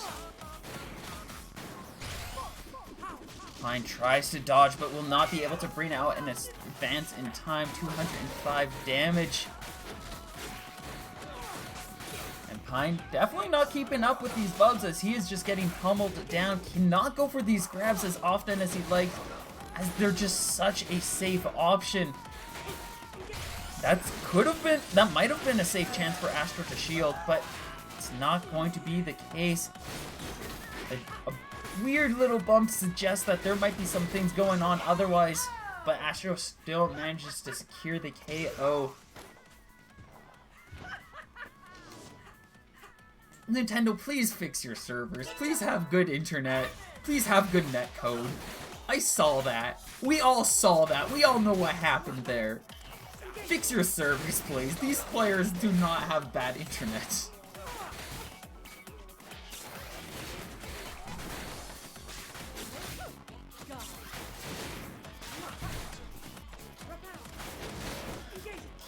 Astro looking to try to force something out, pulls out the rush, but he's gonna get popped into the face as he did not have the second Bub out in time to respond. He will have it in time to be able to block in this case though, and Pineapple's rush will not be successful either. Astro still just blind fury, just double punches for days, just looking for any chance to just power through. Those arms are definitely safe enough that he can just box out the clapback's reflections. And just continue building and generating rush. So much so that he, in a lot of cases, Pine just does not have a chance to really throw out his own opportunities. He can't really capitalize on the clapback in this matchup as well as he would like. Both players ready with rush, looking for a chance. The bumps are so hard to contend in this situation. Astro just going to go for it. Gets the 255. And with that knockdown, I think he just needs to play things patiently. But Pine aware of that. Couple of hits. I think. Nope, that's still enough for Astro. And Astro going to be walking away with that one just barely. 2-1 advantage.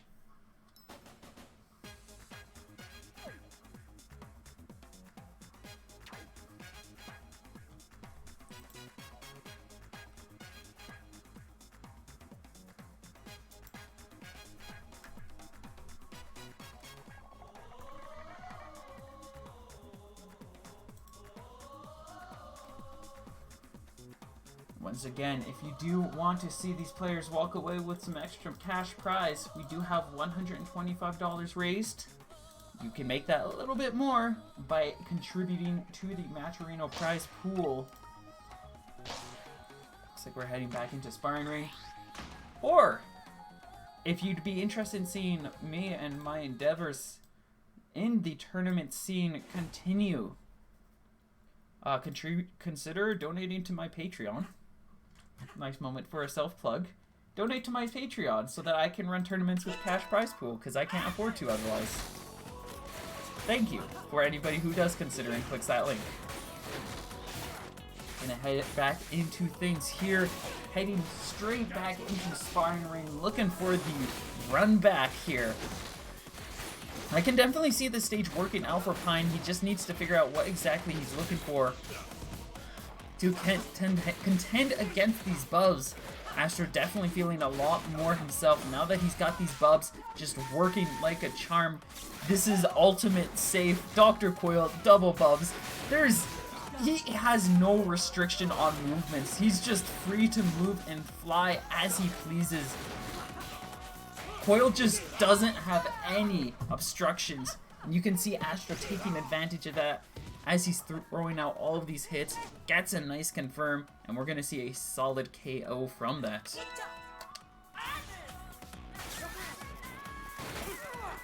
Out comes the rush. He is going to be able to block again.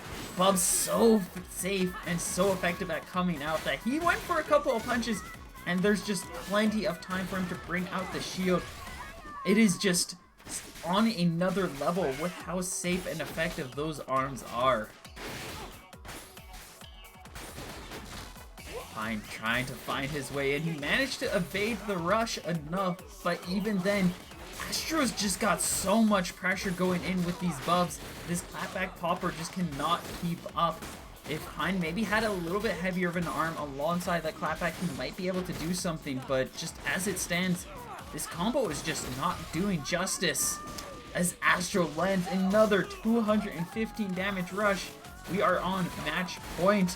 Astro looking for just one more win. Again, another solid block. You could just not mess with those bubs, and Astro knows it. Speaking of not being messed with, that movement from Pine as he swung side to side. Just not getting touched. Unfortunately, he's gonna punish that as well. You can have the safest arms in the game, but if you are still greedy, you can still get punished, as Pine is confident and happy to remind. That said, Astro's still doing an impeccable job, and with 8 seconds left on the clock, he just needs to play things safe. That's not safe. That's not safe enough. That is safe enough. And Astro going to be taking the match. 3, 2, 1. Definitely had a light scare for himself there, with that first point going to Pine in a very close second set. But once he warmed up, once he threw on the bubs, You can't touch the man. Bubs are too safe.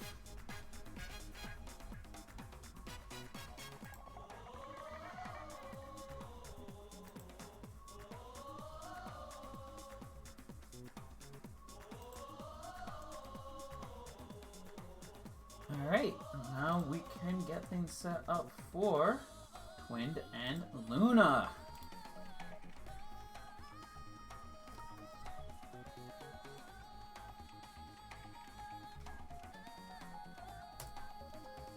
As these two players will be duking it out to see who will be moving into position to get some money. This is the big one. If you can take, whoever wins this will be in a prime position to make a few bucks, maybe even more if they can take Pineapple out.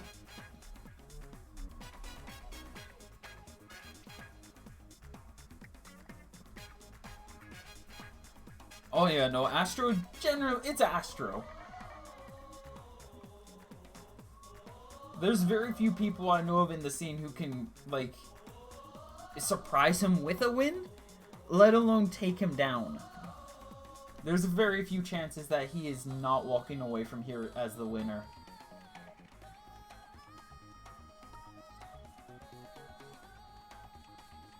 Where's... oh yeah, Twin's up here. And then Luna. Continuing to just grow and improve and refine his plays and tactics and strategies.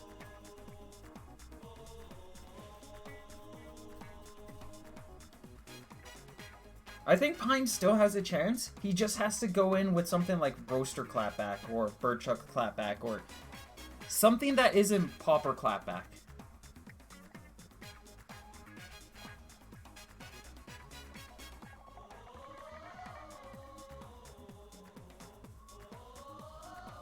Just waiting on these two players.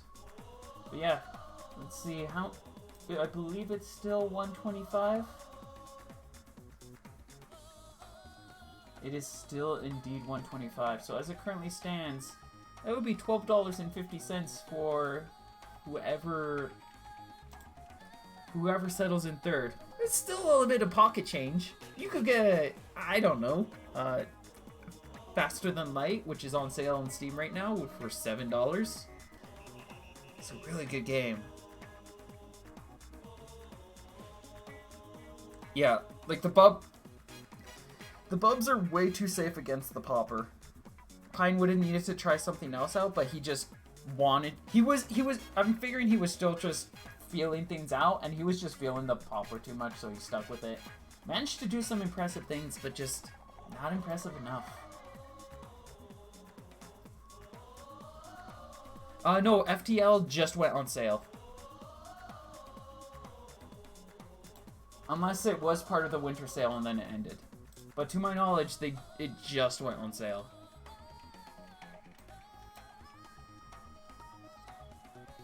Let's see. Let me double check. Save 75% on FTL Steam. Offer ends in 42 hours. So, oh, sorry. Did I say $7.50? FTL is $2.50 Canadian. Who do I hate? Why is there sound? Oh, that's... that was FTL.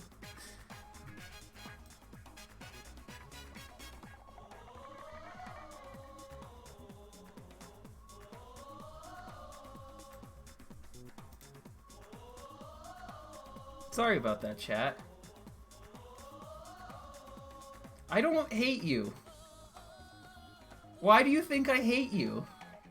What did I do? Did I do something? What did I do? Is this sad? Hate? Why do you hate me? What does the Canada stand for? I don't know. What did I do? No, seriously, Lack, what did I do? Did I do something? Where's Twinned?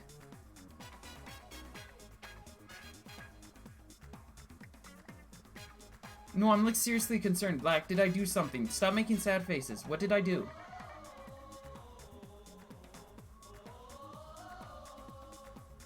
I didn't see that. Chat's been going through a lot of things. I'm sorry.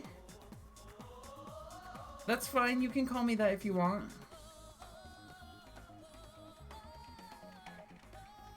I'm sorry.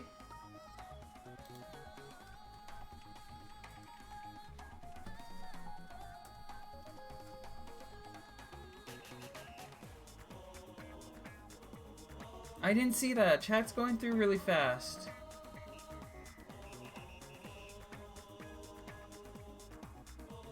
I can't, it's hard for me to keep track of things.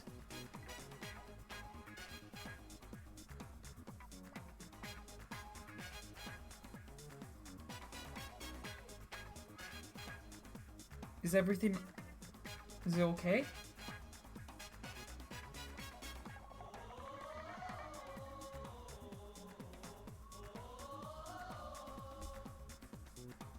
Okay, yeah, it's a joke. Okay. Yeah, we're fine.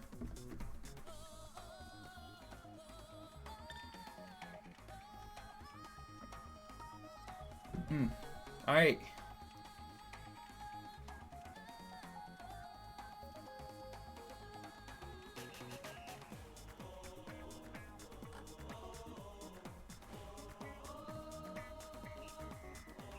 So we've got Twinned here.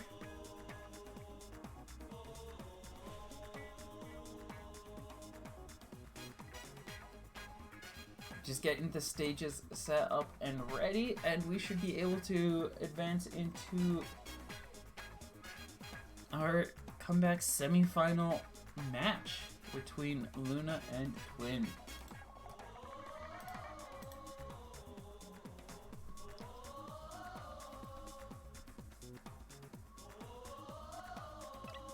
I think Temple. Okay. Alright, and we are set and ready.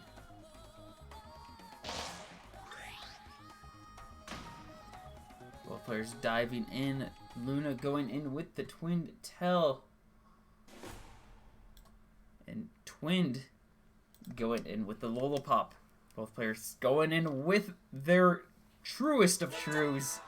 I do know Luna's Twin Tail, or Dr. Coil, is getting really out there. But Twin Tail is just such a safe pick, and I believe we've seen Hanukkah do some wonders against Twin 5-0 before. Luna likely looking to try to do similar tactics.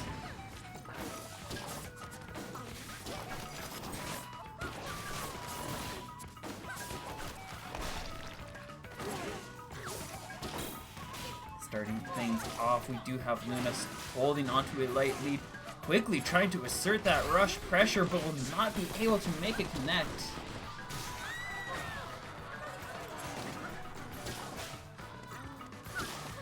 Twin thinks he sees his chance, but Luna not even gonna get chip damage as he slides right out of the way. Just a perfect read of the moment. He gets a good punish on Twin as his attack gets stopped by the pillar. Both players just going in neck and neck when holding on to just a slight health deficit, looking to try to turn things around. We do have another rush coming in just in a few moments from Luna. You know he's looking to try to force something out from Twin to get the KO. Nice exchange there. Twin will be ready with a rush himself. Trying to bait something out. That grab just a little too low. Few seconds left on the clock. Twin trying to surprise Luna with a grab, but it will be a sneaky dash to the side. A quick tri-blast.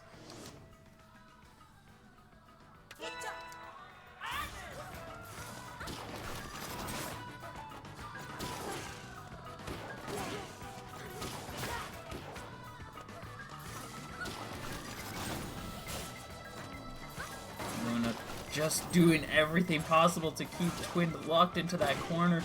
The less movement, the less space Twin has, the better it is for Luna and the easier it is to catch out his desperate axe. Nice punish there for Luna will allow him to just build up a little bit more lead, a little more control. Twin's not actually too far behind and can quickly turn things around if he can just find his way in or gets a surprising ice chain from that ice dragon. We do see the first hit. Luna mashing his attacks and gonna be able to safely break out there, but that is still 220 damage. And that is time for Twin to build up a rush to respond to Luna yet again.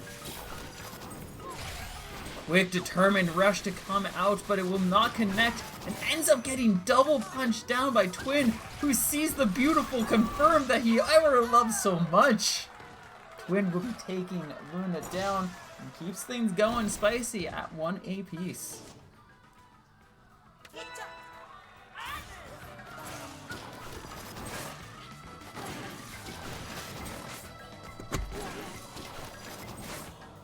I didn't get that set up. I didn't get that set up at all. Oh no. Oh no, I'm getting distracted. This round working out a little bit better for Luna coming in. Or I'd like to say so, but he's trying so hard to get Twin locked into that corner, just cannot do so. Oh, that's not going to be enough to get the full hit. Luna going to be able to bring out the shield, sees his chance for the rush. And manages to get a decent chunk enough to balance things back in. Luna continuing to just try everything possible to have Twin locked down. I think he might have his chance, but he needs to get a little closer to be able to push Twin in. Ends up positioning himself in a way though where Twin still has a lot of his movement options, still has a lot of his space. We've got the rush ready now. We do have the lock-in coming through. Drops the shield, ends up getting knocked down, but that stun will not hold long enough. It is now Twin's turn to go for the kill.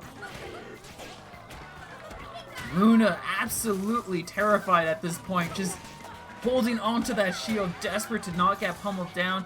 Now he needs to turn things about, and with 5 seconds left, there's very little he can do without Twin being able to respond. And that is going to be it. A nice defensive rush will wall things out. And Twin will be claiming the first set.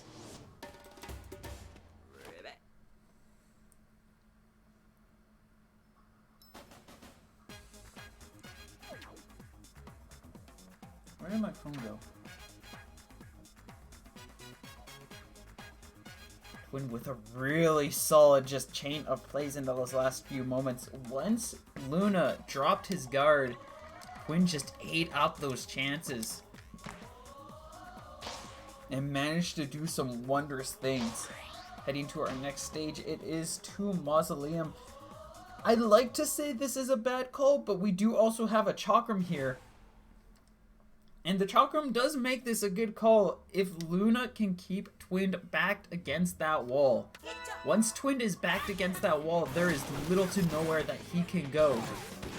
But if Luna cannot keep Twin properly backed up, this can be an incredibly difficult place for him to chase Twin 5-0.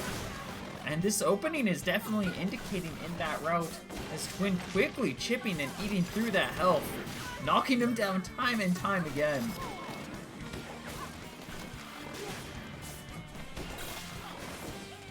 Out comes the rush. I don't think the shield would have even helped Luna there as he takes 330 damage. Quickly knocked back on heal and just struggling to contend. What? Nintendo, please fix your game. Please fix your game.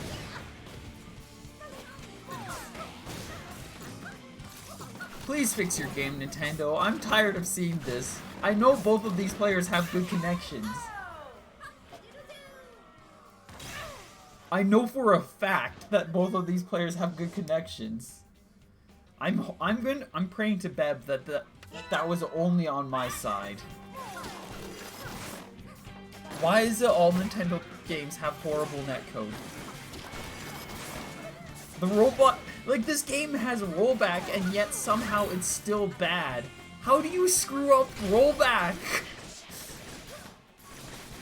Only Nintendo could screw up rollback netcode and give us the magic that we see in this game.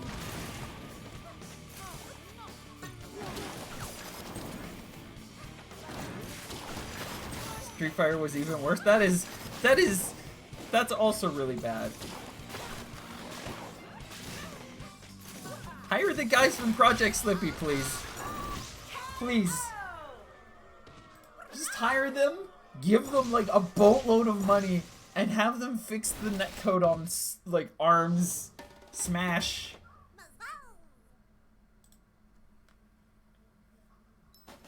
Nice plays from Twin.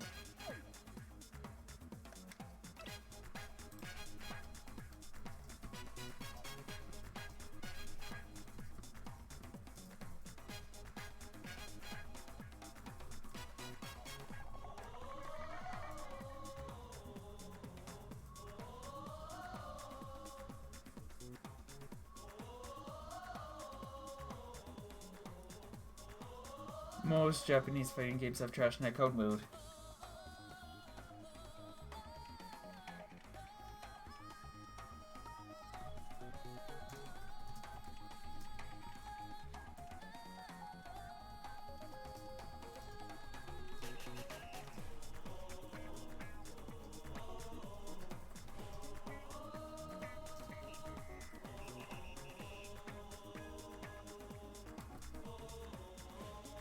Yeah, it has.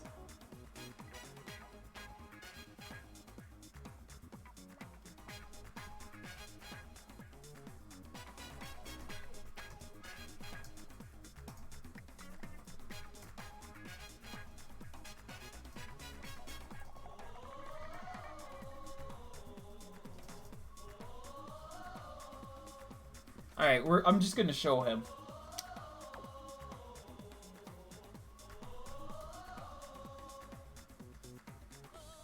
Wait, we're just sorting it out. Apologies for a brief moment.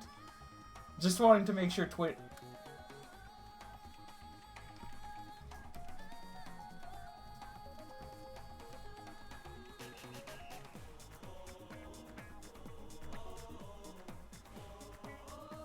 Okay, we're just gonna.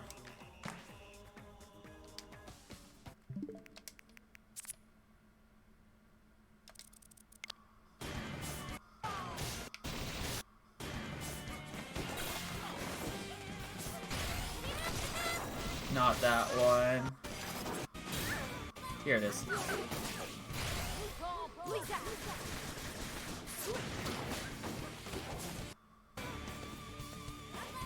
That's so... I love this game.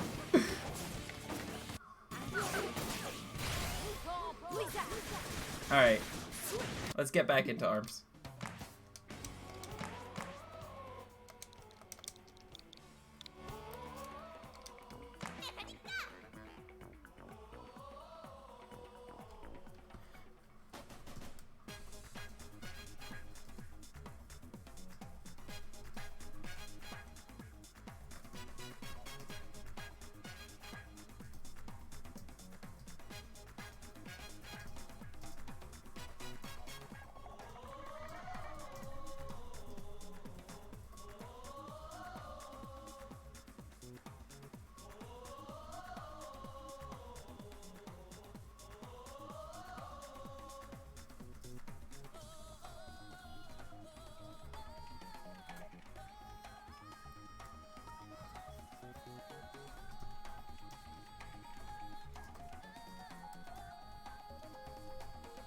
Alright.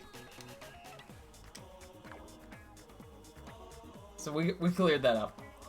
We were just venting with Twin about how messy that was. Alright, looks like to Temple. Luna's already got that set up, so we are set to go. If Twin can win this one more, he will be advancing in bracket. If Luna is able to take this, he might be able to set himself up for a reverse sweep.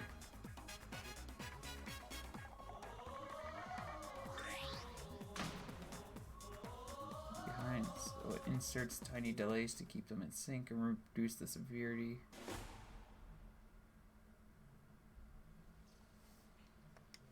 I see. Okay. It's real scary clown hours. We've got witchcraft clowning. I mean, we've got Nintendo clowning going on more than anything. Alright, so we are going to be diving right back into Temple Grounds. I do like this stage. I feel like Muslim was a good call, but it didn't pan out. Luna just does not have the experience to make it work. Temple Ground seems a little bit easier for him to do the twin tail stuff that he's looking to do. And it looks like, I'd definitely say out of all the stages, this is probably one of the places for him to go. To be able to swing things out.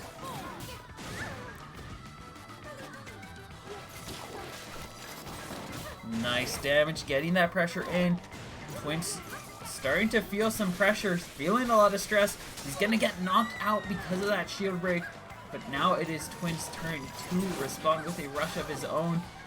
As long as he can find a moment to just punish Luna's attacks, there's some pressure, there's some fear. A little too cautious there, and Luna now on last hit as a result. Nice movement as he slides by, but it will be too little. Too late as Twin grabs one more time and sets himself up with match advantage.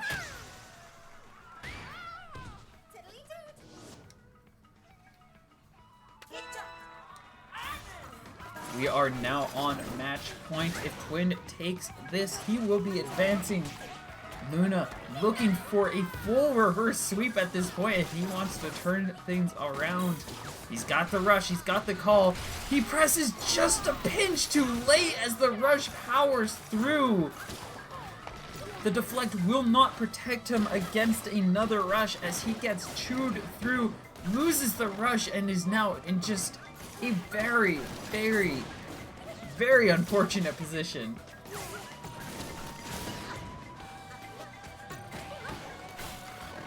Quick 1-2, and Twin looks like he's just got this in the bag. He is just looking for a couple more blows to close things out with this rush just about ready. Luna trying to force him down in that corner. Finally starts to secure a little bit of damage. He gets that first grab. Trying to force something out, but the chain of hits are just too much for Luna. And even though he knocks Twin down, it will be not enough for him to carry through. And Twin will advance 3-0.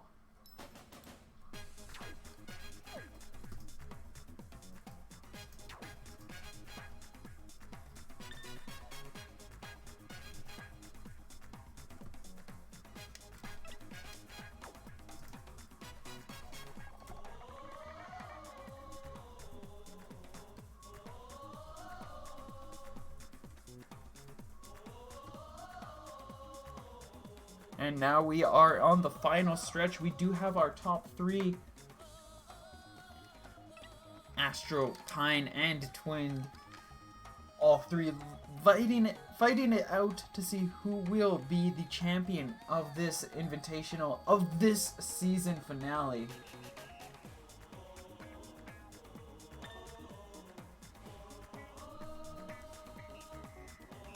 Oh yeah, he's just double checking the wired connection. Okay. So we will have just... We're going to take a quick break on that note. I'm going to go use the washroom while we chill. Oh gods, that didn't work.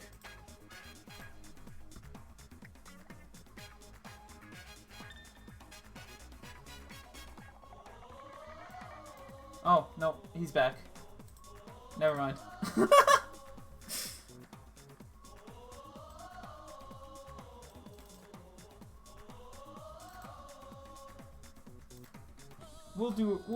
I'll have my break soon.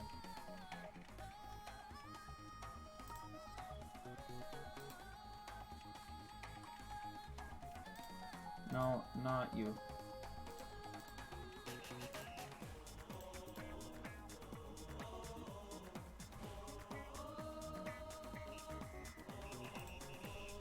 If the players want to break, we can have a break during grand finals. I can survive another hour.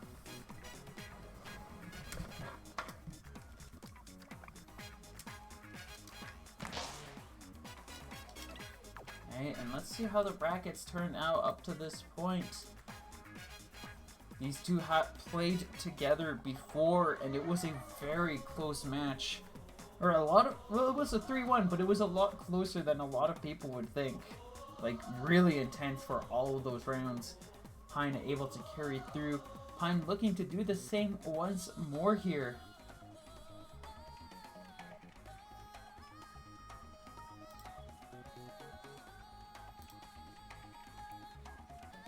As both players are readying up, and we can begin.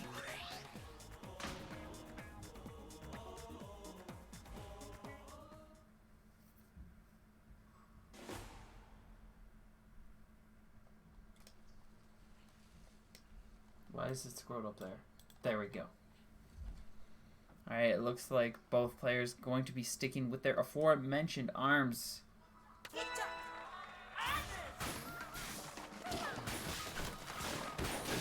Because the bot's mini is a bully.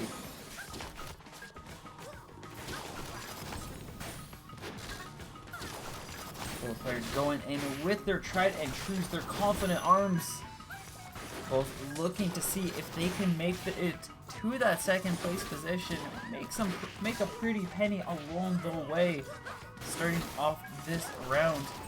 Pineapple holding on to the lead as he's pressuring Twin out, keeping him backed up against the wall. Twin trying to hide behind these pillars, looking for a little breathing space, but he will not have that chance. The clapback cannot reach them as it punches the pillar twice, multiple times, and is incapable of fully connecting. That said, it is still plenty of damage from that popper alone as Pine continues to hold on to a great lead. Twin sees an excellent chance for a confirmed 365 damage. That will be enough to balance things out. As Twin now sliding his way around, trying to find just that little bit more control, a little bit more contention. Needs a bit more than another rush because it's going to be Pine readying up first. Gets that chunk of damage, and a lot of the pillars have now been taken away. When trying to find a chance to be able to get his rush maybe. I think he just needs any kind of damage though. He does have the rush. Pine anticipating things safely stays out of the way. And it's going to be Pine timing him out with a light health lead.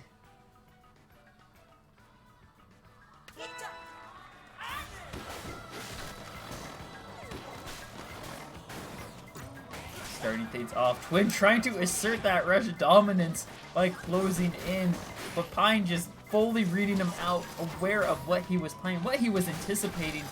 Gets a nice 175, getting that additional little chunk of damage with each and every grab, complements to that clapback and that heavy weight adding in some more power. Nice rush will come through. Twin still cannot find his time, cannot find his chance to go in for a punish. And Twin currently facing off against an opponent who is yet to be touched. Finally secures the Biffler, second one, and a confirm on top of that. An immense quick turn of the tides is giving Twin a chance to be able to bring things back, but Pine is only looking for 1 to 3 more hits to be able to close things out. And with this rush ready, he might have all he needs to make sure that this first point goes to him. Oh! Twin though with an exceptional punish will take away Pine's rush, but that will not be enough. Pine will be claiming the first points. Even with all of the curses that have plagued Twin in this bracket, he's been doing phenomenal, has been making some really good plays, and he's made it really far, and still, I believe he has a good opportunity to get even further if he can just make the right calls.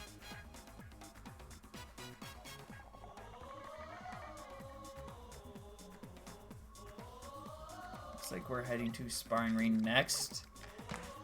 I'm curious about this.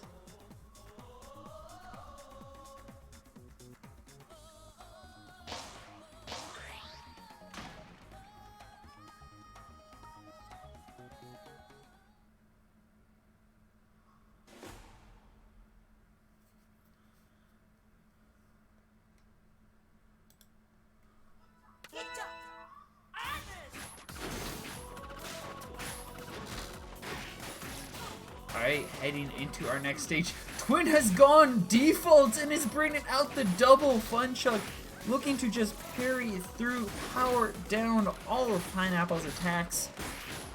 I don't know if this is actually going to work out, as the two fun chucks are more often just going to get bullied and walled out by that clapback. It will help in kind of contending with the popper, but otherwise I'm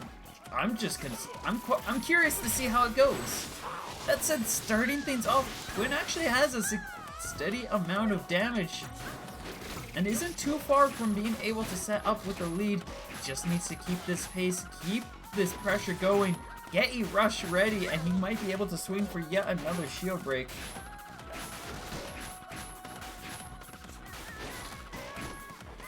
Twitter won't show me my notifications. That's going to be a nice shield break. It's not enough to kill, unfortunately, because Pine was able to block it all.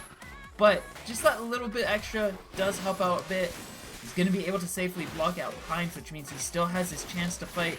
Might be able to generate a rush quick enough if he's able to keep this tempo going. I don't know if that's going to be enough to KO, though, at this point, and definitely will not be, as he gets knocked down by Pine first.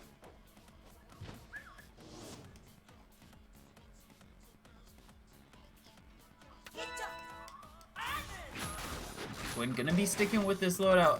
Didn't work out the first time. It looks like he's hoping that this second time around he will be able to make things work. Oh, he gets the stun into rush, and that is a full chunk of damage. 410, eating away at Pine's health. This is an excellent start for Twin at this point. Nice rush, but it's gonna be safely blocked down. You saw Twin just sidestep narrowly out of the way.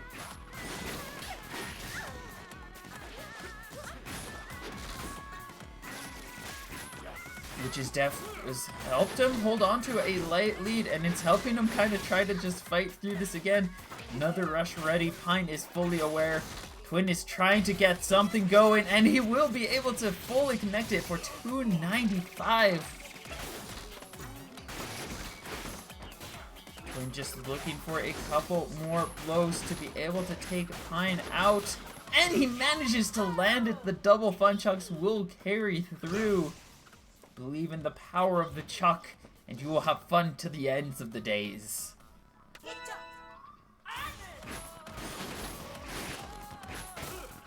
Pine just doing what he can to contend with this, but leaps into the fun chuck as it laughs its way into his face.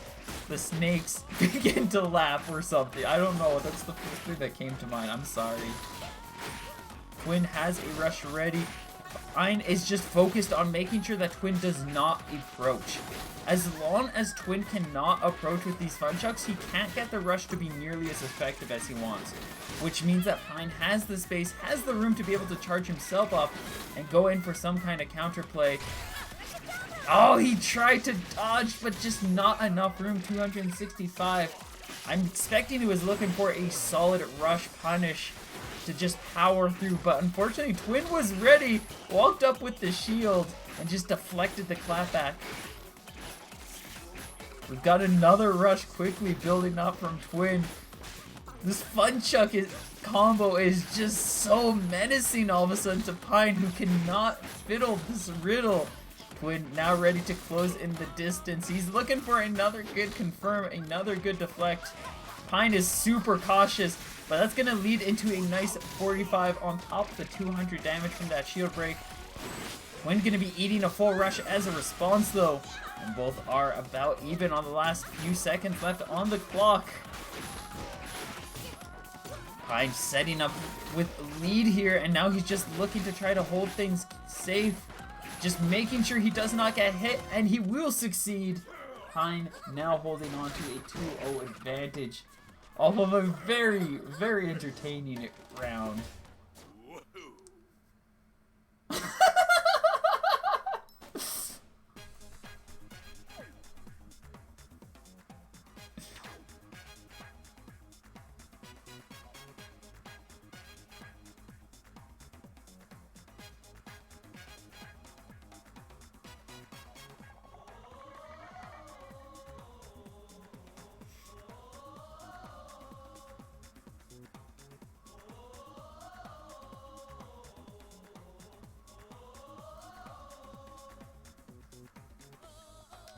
That was insane. That was very entertaining.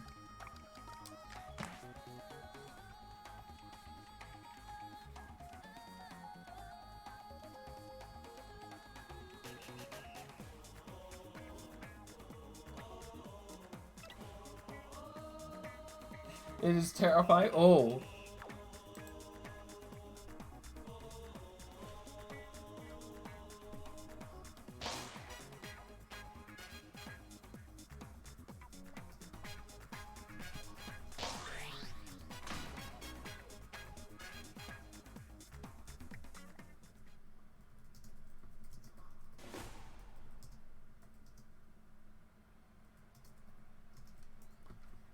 All right.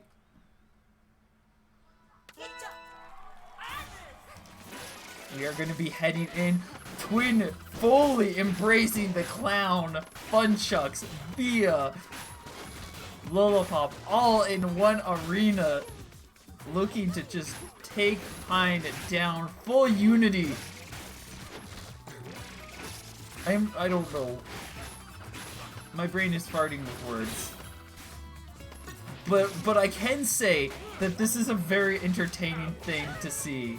Just all of these lanes lined up for Twin as he does his very best to try to take Pine down. Out comes the rush. Clapback is going to be superior. Pine finally managing to make that setup work after planning it out, baiting Twin in. His Twin tries to avoid another grab, but he's just gonna confirm himself for Pine. That is not an easy thing to do. Just confirming off, utilizing the clapback to get a stun confirm on your opponent and then following up with the grab. You don't know how dedicated you have to be to a clapback to really be able to land something like that. It's not always easy to know how to confirm off of your own stun arms. Imagine trying to do it off of somebody else's. Like, it is big IQ brain time. Like, his brain is so big off of that. It's crazy. Imagine a big brain. That brain is a dwarf brain compared to the brain you need to land that kind of thing. Especially online where there's a lot of weird lag interactions.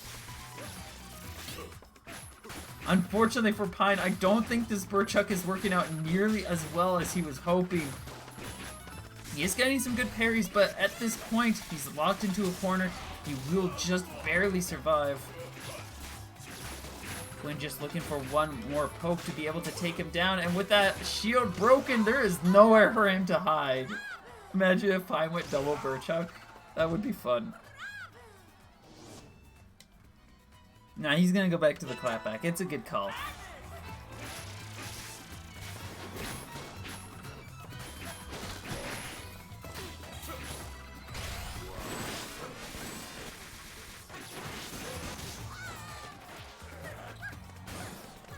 Starting things off, he does get a really solid rush. Good chip of damage on Twin. Twin trying to keep this chase up. Nice catch of the movement will allow him to get a solid chunk himself. Clowns do not slouch. If you look at Twin right now and you tell me that he is slouching, I will slap you in the face.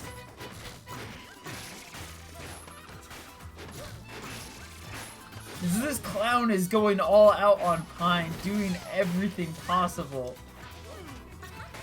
Nice grab exchange. Pine thinks he sees his chance. He is going to be able to connect 295 damage.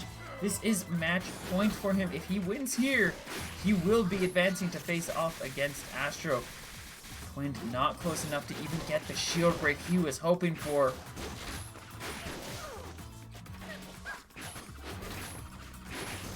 Quint now on his last legs, and that sneaky little grab will slide right around the Fun Chuck.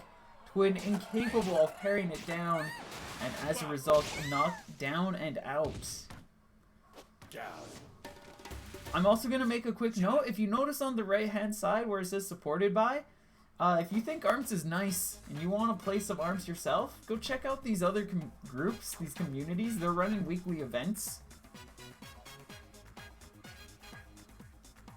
Well, they're all gods. All of them. They are all incredible, immaculate beings.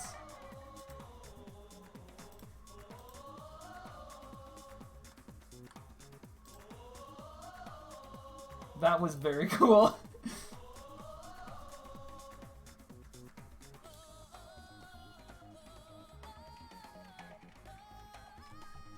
Alright, let's get grand finals going on.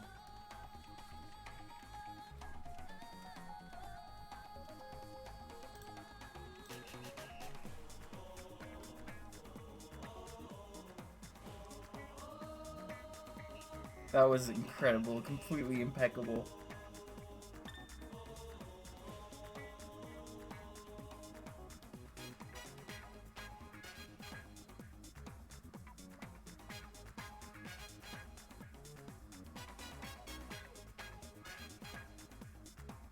Oh, that's a cute. That is a cute thing on Twitter that I have to retweet.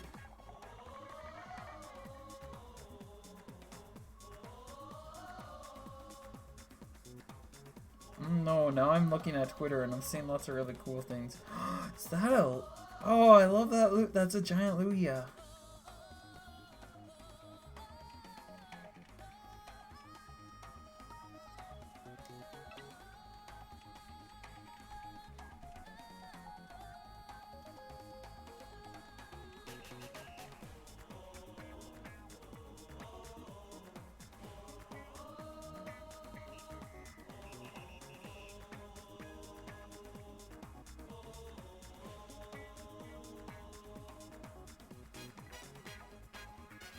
Alright, let's head to the grand finale indeed.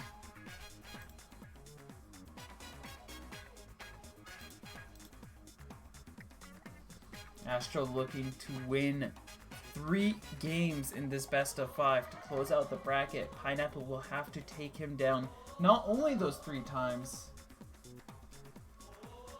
but he'd have to do it once more in the future. Or in a bracket reset win. So Pine's got a very tough hill to climb if he wants to be able to take this. Twitter, please let me see my notifications. You stupid thing.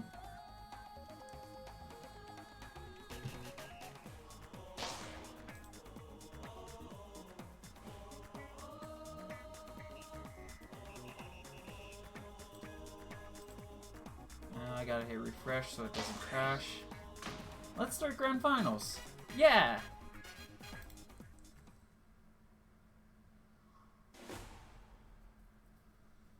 Looks like Pine does have that Burchuck in tow in case needed. But he is going to be starting off with the Popper Clapback. I feel like it would be a really good idea for Pine to switch out to the Burchuck and try something a little different. But he has managed to bring out a couple of close wins, and maybe if he's warmed up enough and knows what he's looking for against Astro, we could see this turning out in his favor.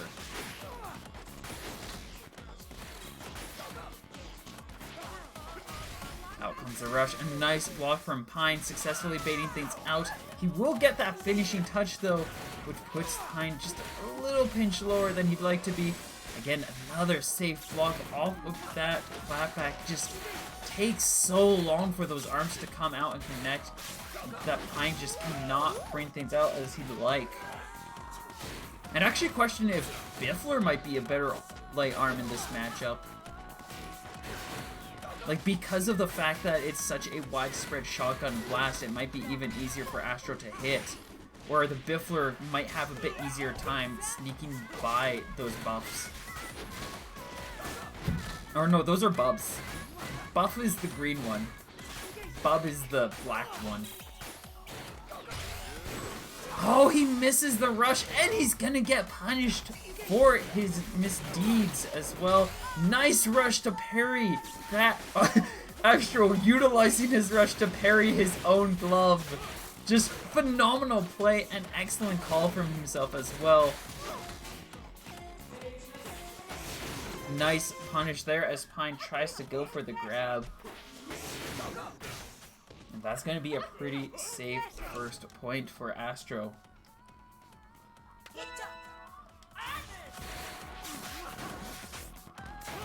Solid grab. Pine going to be able to hold out on a light advantage in these starting exchanges. Question is, will that be enough? And it might not be, as he's going to quickly eat a chunk of damage from that rush. Comes in with a rush of his own, and Astro not able to bring out the shield in time. He takes a heavy beating. Does manage to recover with the shield after the first barrage, but that's still a lot of damage, and Pine managing to take things up in his advantage for the start of this round. Out comes the rush. Nice movement, nice block. And Pine quickly responding with a grab, just capitalizing on Astro's hesitation, expectation of some kind of proper hit in that situation. Pine just looking for one more hit. I'm not expecting to see the rush come out at this point. Just likely going to try to keep a simple tempo going on. Astro ready with a rush of his own. Pine chooses to gun it, just presses the trigger, unloads the rush, and he's gonna get the KO. That is only to balance out this round, though.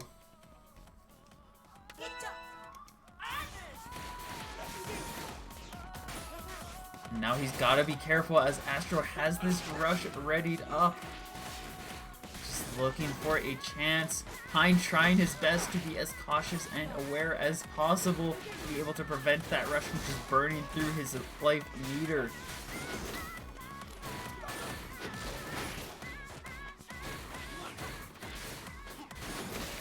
Pine just playing this so patiently. Astro has yet to throw out his rush. I'm suspecting he's just not trusting any of his chances he might be seeing.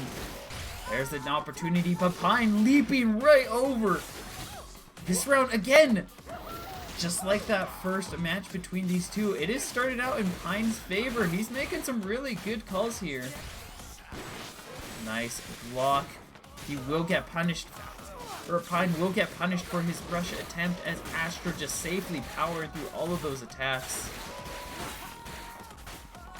Out comes another rush. Pine gonna be able to safely block this one down. And now with 30 seconds left on the clock, Astro still has a chance to be able to close this down. Especially getting those 2 hits so quickly in. Only needs one more to get the lead.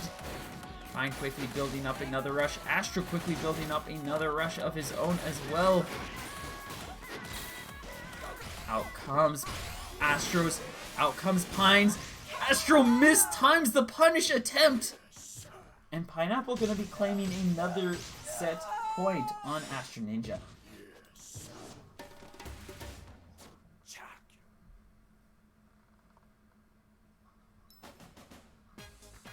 I feel like Pine's starting to warm up to playing against the double bub loadout. A lot of that I can definitely see being in favor of Sparring Ring as well. Just that close range environment making it a lot easier for Pine to utilize the clapback effectively.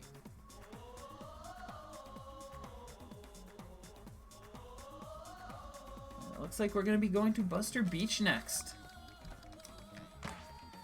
Bit more of the close range, a bit more of the long range, a bit more of the all ranges. Buster Beach is your friend no matter where you want to be, unless your opponent is brass.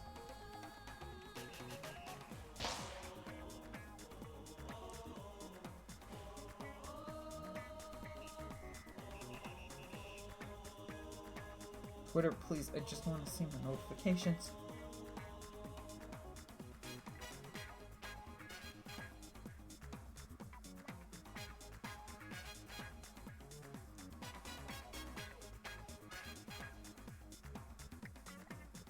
Oh, it looks like Twin died in Griff's hardcore Minecraft run.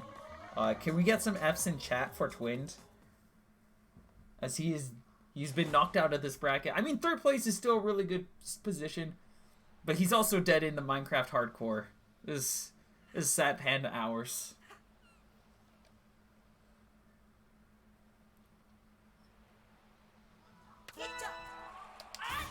Oh.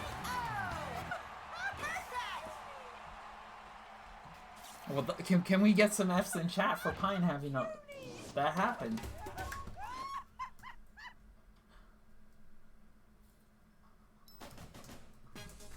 Ah, my fault.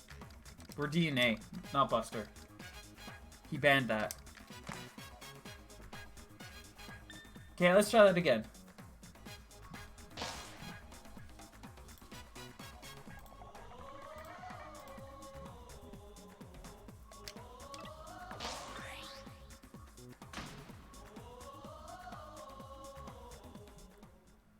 No, that wasn't Coil doing anything. That was me not paying attention. It happens. I like how Astro's loadout is literally all gloves at this point. Just embracing the Coil meta. You don't want anything else. The best thing for Dr. Coil to use are gloves. You live, love, embrace. You are gloves when you are Dr. Coil.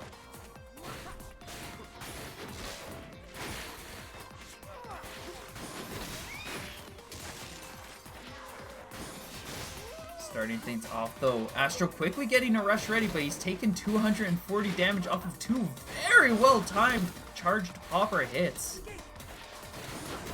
Which has also extended the time that Pine can charge up a rush of his own, set himself up for a potential counterplay if he sees the chance. As Astro has just been holding onto this rush all the way up to this point. Even that double punch is still safe enough for Astro to retract. Now it's his turn to try to find a chance for a rush. Clapback will protect a huge chunk of damage as Pine only ends up taking 100 from that rush. And now Astro back into generating another meter, looking to throw out his super. Pine quickly dancing about, just looking for safe pokes and pops to sneak by and continue to deepen this lead.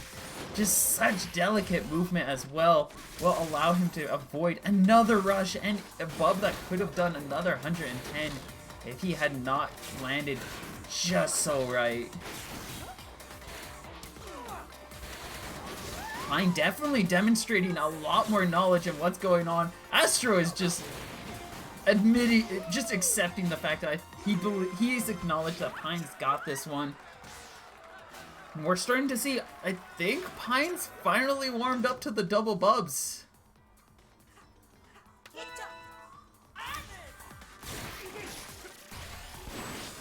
Throws out the rush. He is going to be able to start off with a pretty hardy lead. Astro has switched up his loadout, looking for new answers now that he's pretty confident, seeing how safely and confidently Pine was able to best that previous one. Nice option, nice approach. Unfortunately, cannot get anything to work out for him though. The stun glove, exactly. And without those parries though, that does mean that it's a little easier for Pine to get these reflects as well, as that toaster screams right back into Astro's belly. Keeps Pine pretty well in contention with ground, but two charged toasters will balance out the health meter. Pine now looking to try to counter Astro's rush. If he can bait things out with a nice popper, then that clapback will be able to just power through. You can tell both players are fully aware of what's going on in this situation. As Astro will not press that rush button. I think he sees it. Pine could not press rush in time, and that clapback will not be there to protect. Pine trying to turn this tide, turn this flow, but he cannot make it work. And Astro going to be able to turn things back in his control. Reclaims tempo.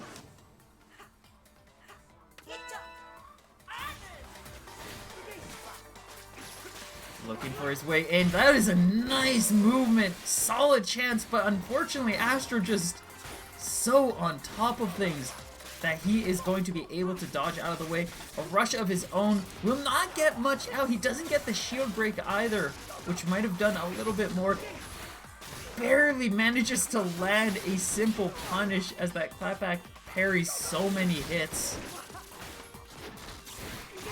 This stage definitely working out for Astro at this point, as he's able to hold onto this high ground so much more efficiently, and Pine really struggling to find ground to be able to push back.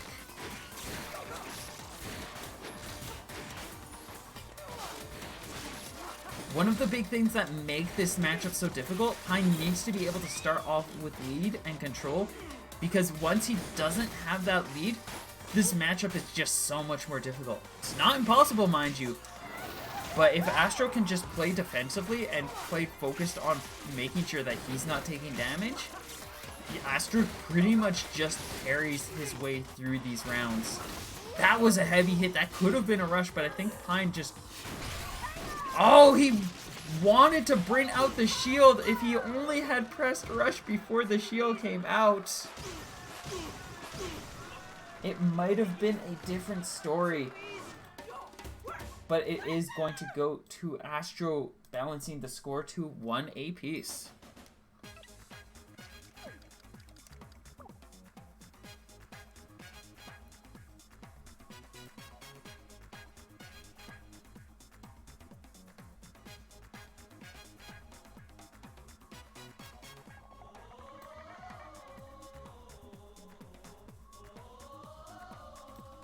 Just catching up on some Twitter stuff while I see where we go next, because my brain has decided that it really needs to know what was going on. Alright, nothing. I mean, there are things going on, but it's not important. Mausoleum.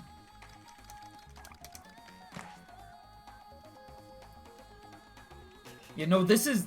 If you're looking for a top-of-the-line cream of the crop... Oh, now it loads, now that I'm done wanting to... Thanks, Twitter.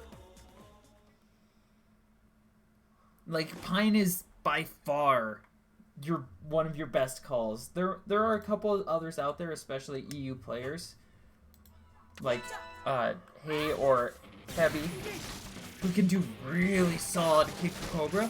But if you're looking for a really exceptional North American Kid Cobra player, I'd probably say John Mark or Pine, who we're seeing right here.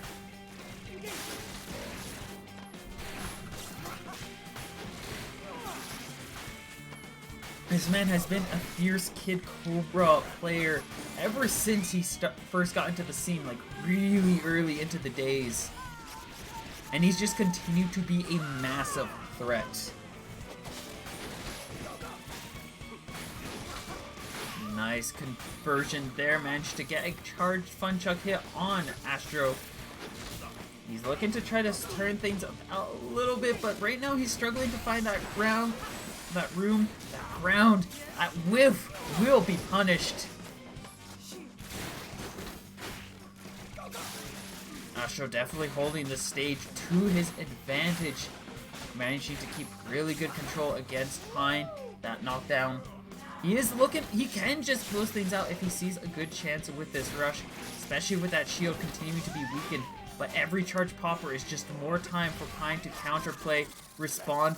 Look at those Fun Chucks dance and sing. See, Evie is yelling at my door again. She wants back in. I don't think I'll let her in right now. Pine now ready with rush. Astro has to do something. He has to secure any kind of damage, because Pine's rush will be able to chip enough. Actually, no, it won't. And now it definitely won't. Try to stop me. Yeah, you can vote for both. Try to stop me. She is very, very desiree.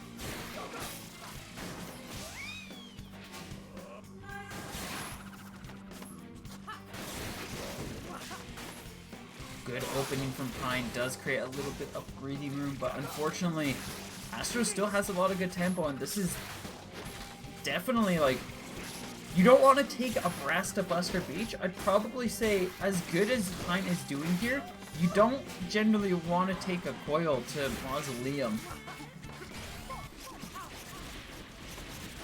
This is definitely like the best coil stage in the game out there. Like you have, Dr. Coil has so many movement options. While you do too as Kid Cobra, I don't think it leans just nearly as well as it does for Dr. Coil.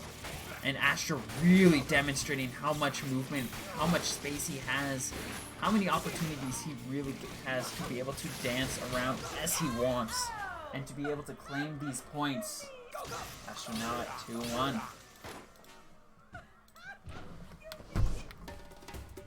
Thought you'd win, huh? What? This is the third time. Yeah? Are you being a boyhead? Are you being a boyhead?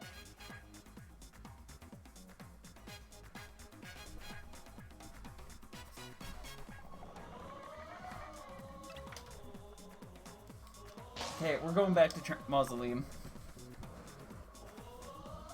What?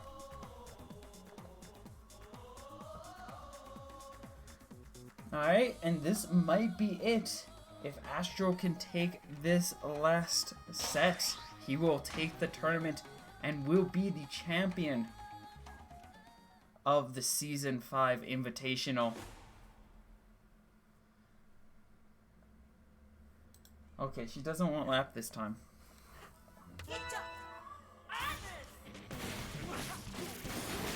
But Pine still is in this. He has an opportunity if he just finds a way to make things work for him just a little bit better. He started off really strong the first set these two played. He dominated Astro when that Funchuck and Toaster came in, but he's adjusted his game plan so much around Double Bub that this loadout is just catching him off guard. It's powering through a lot of his defenses in a way that he is just not prepared for. You are so precious. You know you're so cute when you lie down like that, right? And we are seeing a lot of that as Pine still trying to warm up to the Funchuck, to the Toaster, as Astro just securing so much damage, getting these really good trades.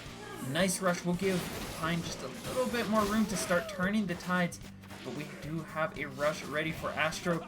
He's gonna capitalize on that. Nice bait, seeing that caution from Pine. We'll follow up with the grab. Any second one just slipping by that shield. Tries to go for one more popper, stops him mid-track. Pine does have a KO chance right now. If he just fully invested in that popper, that would have been it. Out comes the rush. Pine dodging out valiantly. With a few seconds left on the clock, he needs to find a chance. He gets the 175. Anything will be good now. That is enough. Pine will be able to take the points. Keeps himself fighting another round.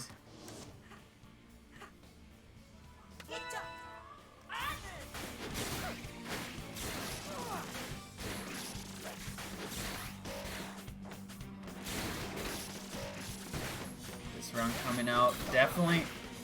Whenever you see Pine start winning against something, you can generally tell he started to warm up against it.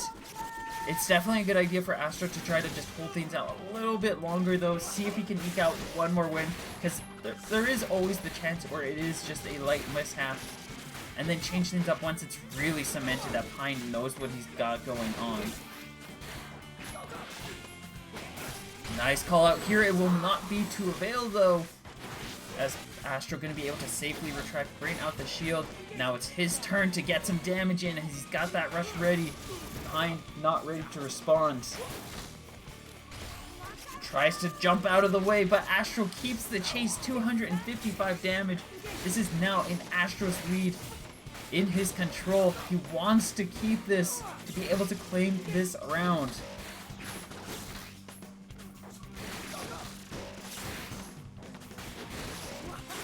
Another chip, another poke. Both players just about ready with rush. Astro ready first. Out comes this chance, and I think that's not it. No, Pine's still on Magic Pixel. Astro just throwing out everything possible and will be able to retract in time for that. This round will surely be set in Astro's contention, as he is desperately grinding up Rush. Pine looking for it, Rush himself.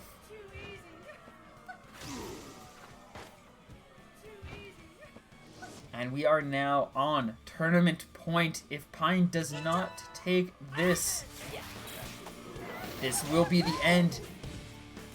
If Astro loses out on this chance, Pine will balance the score to 2 apiece.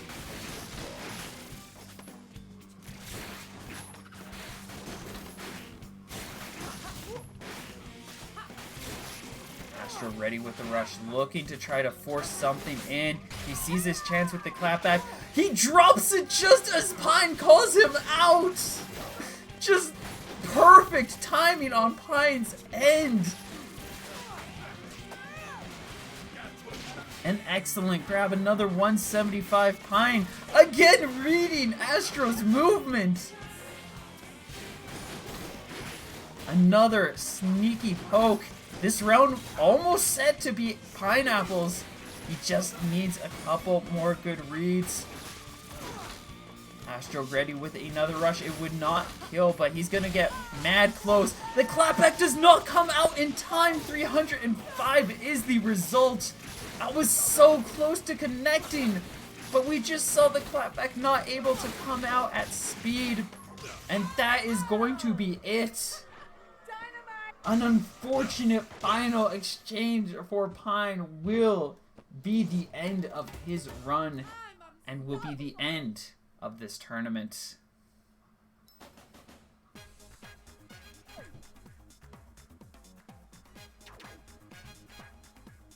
Congratulations to our top 3. Many thanks to all who participated in this season. That was maybe a little. I mean, that's how the tournaments do be sometimes. They're not always going to be nearly as exciting. You don't always get the climatic finish that you want. That's why you gotta be cautious and you gotta be open for a lot of the tournament, because usually the hypest stuff happens like mid to mid-late.